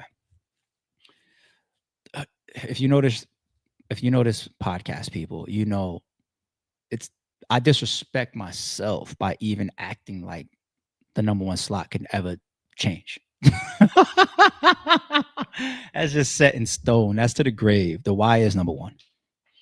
Game of Thrones, how do you uproot that? At least for me, there's my personal list. I don't know how you uproot Game of Thrones. That's my number 2. While I was watching Game of Thrones, I was literally getting scared at certain moments. Like, is this going to surpass The Wire? Am I going to have to put this in my number 1 spot? I was pissed because I was trying to keep it real with myself. Like, this is too fucking good. So Game of Thrones, number 2.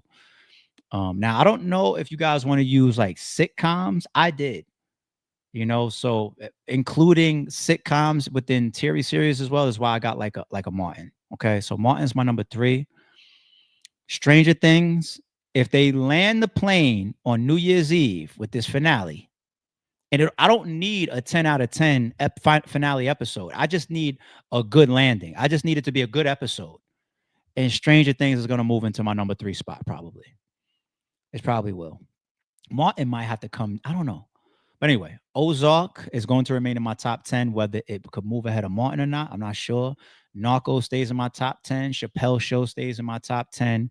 Haunting of Hill House stays in my top 10. Last of Us falls out.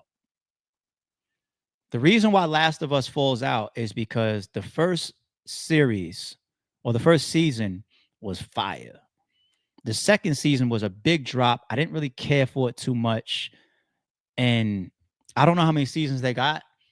If they're going to do another 2 seasons or whatever, great. But right now, all I got is 2. You can't stay in my top 10. That's what I mean by Welcome to Derry. I don't know if Welcome to Derry is going to move up maybe behind Narcos, and maybe in front of Chappelle's show. I don't know. Either way, I know The Last of Us comes off and Welcome to Derry goes on, but I can't wait until the Welcome to Derry season 2 to see how powerful it could be within like the mid-range of my list. I don't see anything getting close to the top 4. Maybe the top 5, because I like Ozark a lot. Narcos is so heavy for me too. So it's that top 6 for me. I gotta see more seasons of Welcome to Derry before I could chop into the top 6. But The Last of Us comes off and Chernobyl stays. You know, that's like a mini series, right? Chernobyl stays. So peace out. You know, if I had an honorable mention, it might be what was that? The fall of the House of Usher or whatever. I thought that was pretty good. But all right, that might be my top 10 now, people. Welcome to Derry. I'm gonna put it up on my gram. I don't know, soon. But Welcome to Derry definitely gets on the list now, and The Last of Us goes away.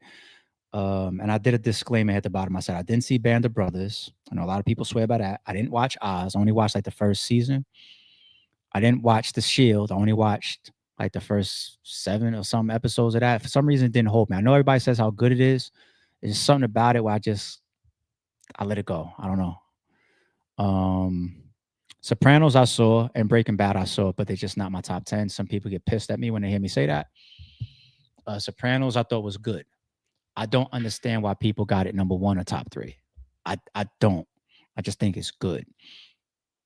And I feel the same about Breaking Bad. People go crazy over it like it's the number 1 or it's top 3. I don't see how. I think it's dope. Doesn't make my top 10 though. You know what I'm saying? It doesn't make my top 10. Remove Highlander and replace it with Walking Dead. I didn't see either one of those two.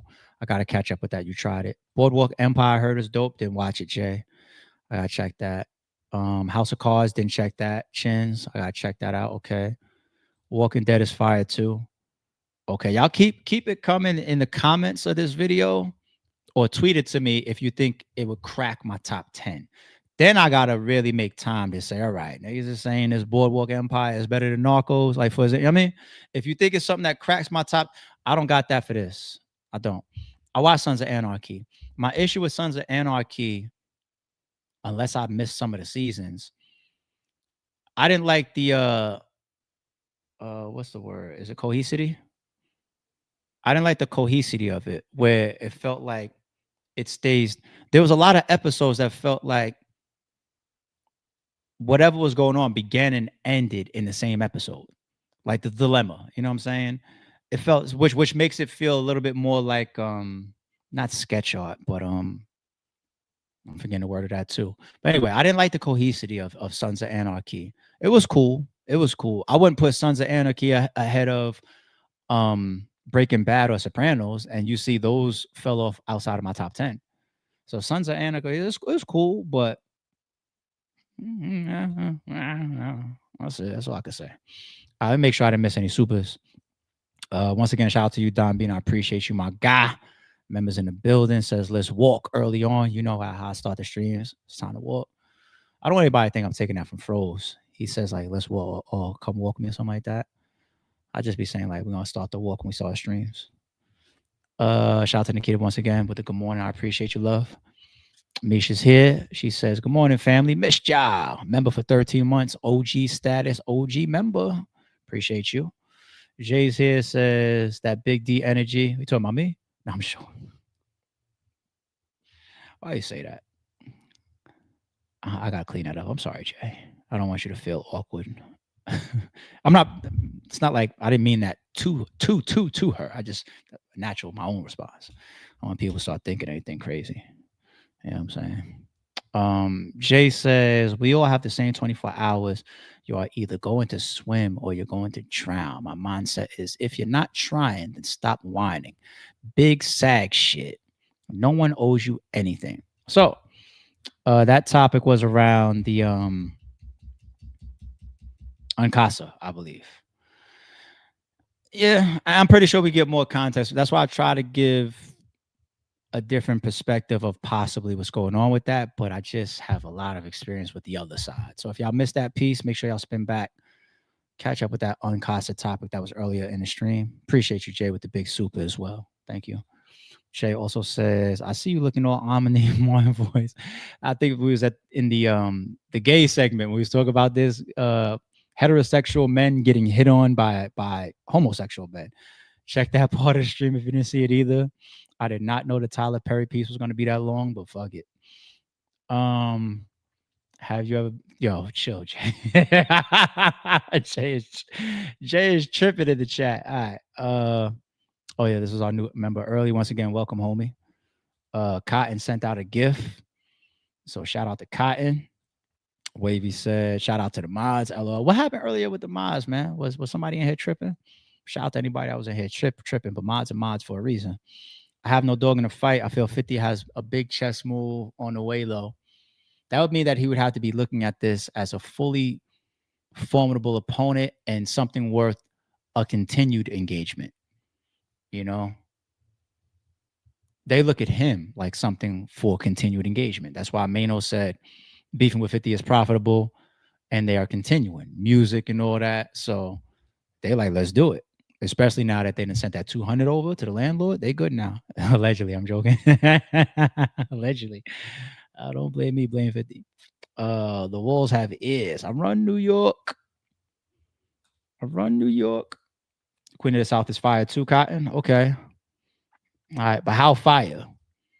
Stop what I'm doing and put on in front of like Boardwalk and House or whatever, Cars or whatever, or Dawn of the Dead. How fire? You know what I'm saying? I got to pick my spots. I stopped everything I was doing for Derry every Sunday. We got to be there. Stopped everything I was doing for Stranger Things. Got to be there. You know what I'm saying? I want a series that's like that. Like, nah, hey, y'all, like, you're gonna binge the fuck out of this. That's what I want. 1010, come here, Trey Songz voice. Stop flirting with me, Jay. I'm talking shit. Same 24 hours, same obstacles. Oh yeah. All right, fun stream today. Appreciate everybody that made it in. It's 10 a.m. I'm gonna tell you what I'm about to do right now. So when I told you my boy A came by and dropped off this $5,000 jacket, right? And I told y'all he was really dropping off gifts for the kids. One of the gifts they dropped off, the one for my son, was a one of those claw machines. You know how you see them at the carnivals, like you put $1 in or whatever, and you hit the button and you reach around, try to pick out a prize or whatever. He bought my son one of those. But I sent him a voice note this morning. I was laughing because I was starting to put it together this morning before I cut the stream on. And I realized that it's SpongeBob. So I sent him a voice note. I was just like, yo, you know, my son is past the age of SpongeBob. His friends might fuck around, come over here and make fun of him for that. No, but me and him was like, he hit me back. He's like, nah, SpongeBob is still popping, man. It crosses even multiple generations. You don't know what you talk about. And maybe I am out the loop. He's laughing. He told me that. So I said, what I'm going to do is I'm going to ask my son. When I build it today, when I finish, I'm going to go build it right now. Finish building it right now. When I finish building it, I'm going to see his reaction to it. See how much he fucks with it. And then and if I can't read it, then I'm going to ask him straight up. You fuck with the SpongeBob? What you want to do? If he acts weird about SpongeBob, then I'm probably just going to order a bunch of like decals off of Amazon or something, like pictures or whatever. Probably like a bunch of sports, NBA players or whatnot, and make it look like a collage, like put like big stickers on it and stuff. And so you have like a SpongeBob NBA NFL joint. You know what I'm saying? Like, I see how he feels about that. Because I was laughing about that this morning. But that's what I'm about to do. After that, I'm going to hit I need to say this on the stream. It's important for me. I'm doing a 48-hour water fast. No food today. No food tomorrow. And the reason why it's important for me to say it on stream is because saying it propels me more to not fuck it up.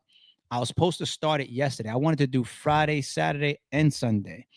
I made it all yesterday, got to like 8 p.m. and ate. You know, I was well past 24 hours. I could do 24 hours, no problem. I do OMAD very, very frequently. You know what I'm saying? OMAD, for those that don't know, stands for 1 meal a day. Okay. I do that type of fasting very, very frequently. But I was well past 24 hours because I think Thursday I probably ate at like, let's say 6 or 5 p.m. or whatever. So getting to like 8 something last night, I was like 28 hours in to a fast, and I broke. I was supposed to go to sleep, but I was awake. If I would have fell asleep, I would have been straight. The ghrelin would have calmed down, which is a hormone that produces hunger in your body. The ghrelin would have calmed down. I would have woke up today, and I would have been that much more into my 48 hours. So I fucked it up last night. But today, no food. Tomorrow, no food. I'm probably not going to eat until lunchtime Monday. All water between now and then. Okay. Every once in a while, I think it is cool to do that. A little reset. There's a lot of studies so far that talk about a lot of health benefits of resetting your gut health a little bit, getting into the intestines and the stomach a little bit, cell regeneration, letting your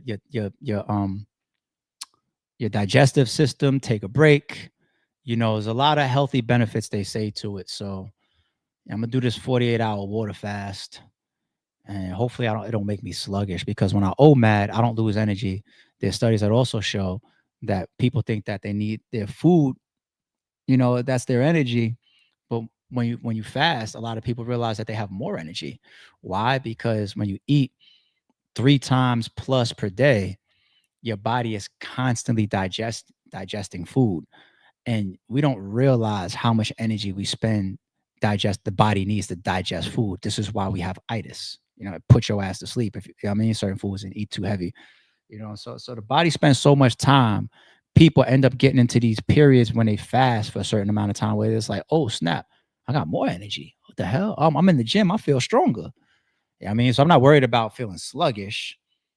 If that hits, that'll maybe be within, around the 48-hour mark. That ain't gonna happen to me today at all. But 2-day water fast. I'm on it. And I'll let y'all know Monday how I felt behind it. I haven't done a 2-day in a very, very long time. Very long. I can't even tell you when I've done a 2-day. So I put that on the record here to further self-motivate myself. And yeah, other than that, regular day, nothing's crazy. I might go do some shopping. Today. But all right, we will be back tomorrow, y'all. Sorry, it's true. Don't confuse silence with work ethic. I'm a boss making decisions, my first fetish. The verse cherished is perfect, that's a reverse blemish. I dropped it, connected the block, learn Tetris. This is the Sorry It's True podcast. Welcome to the house of. And shout out to the members.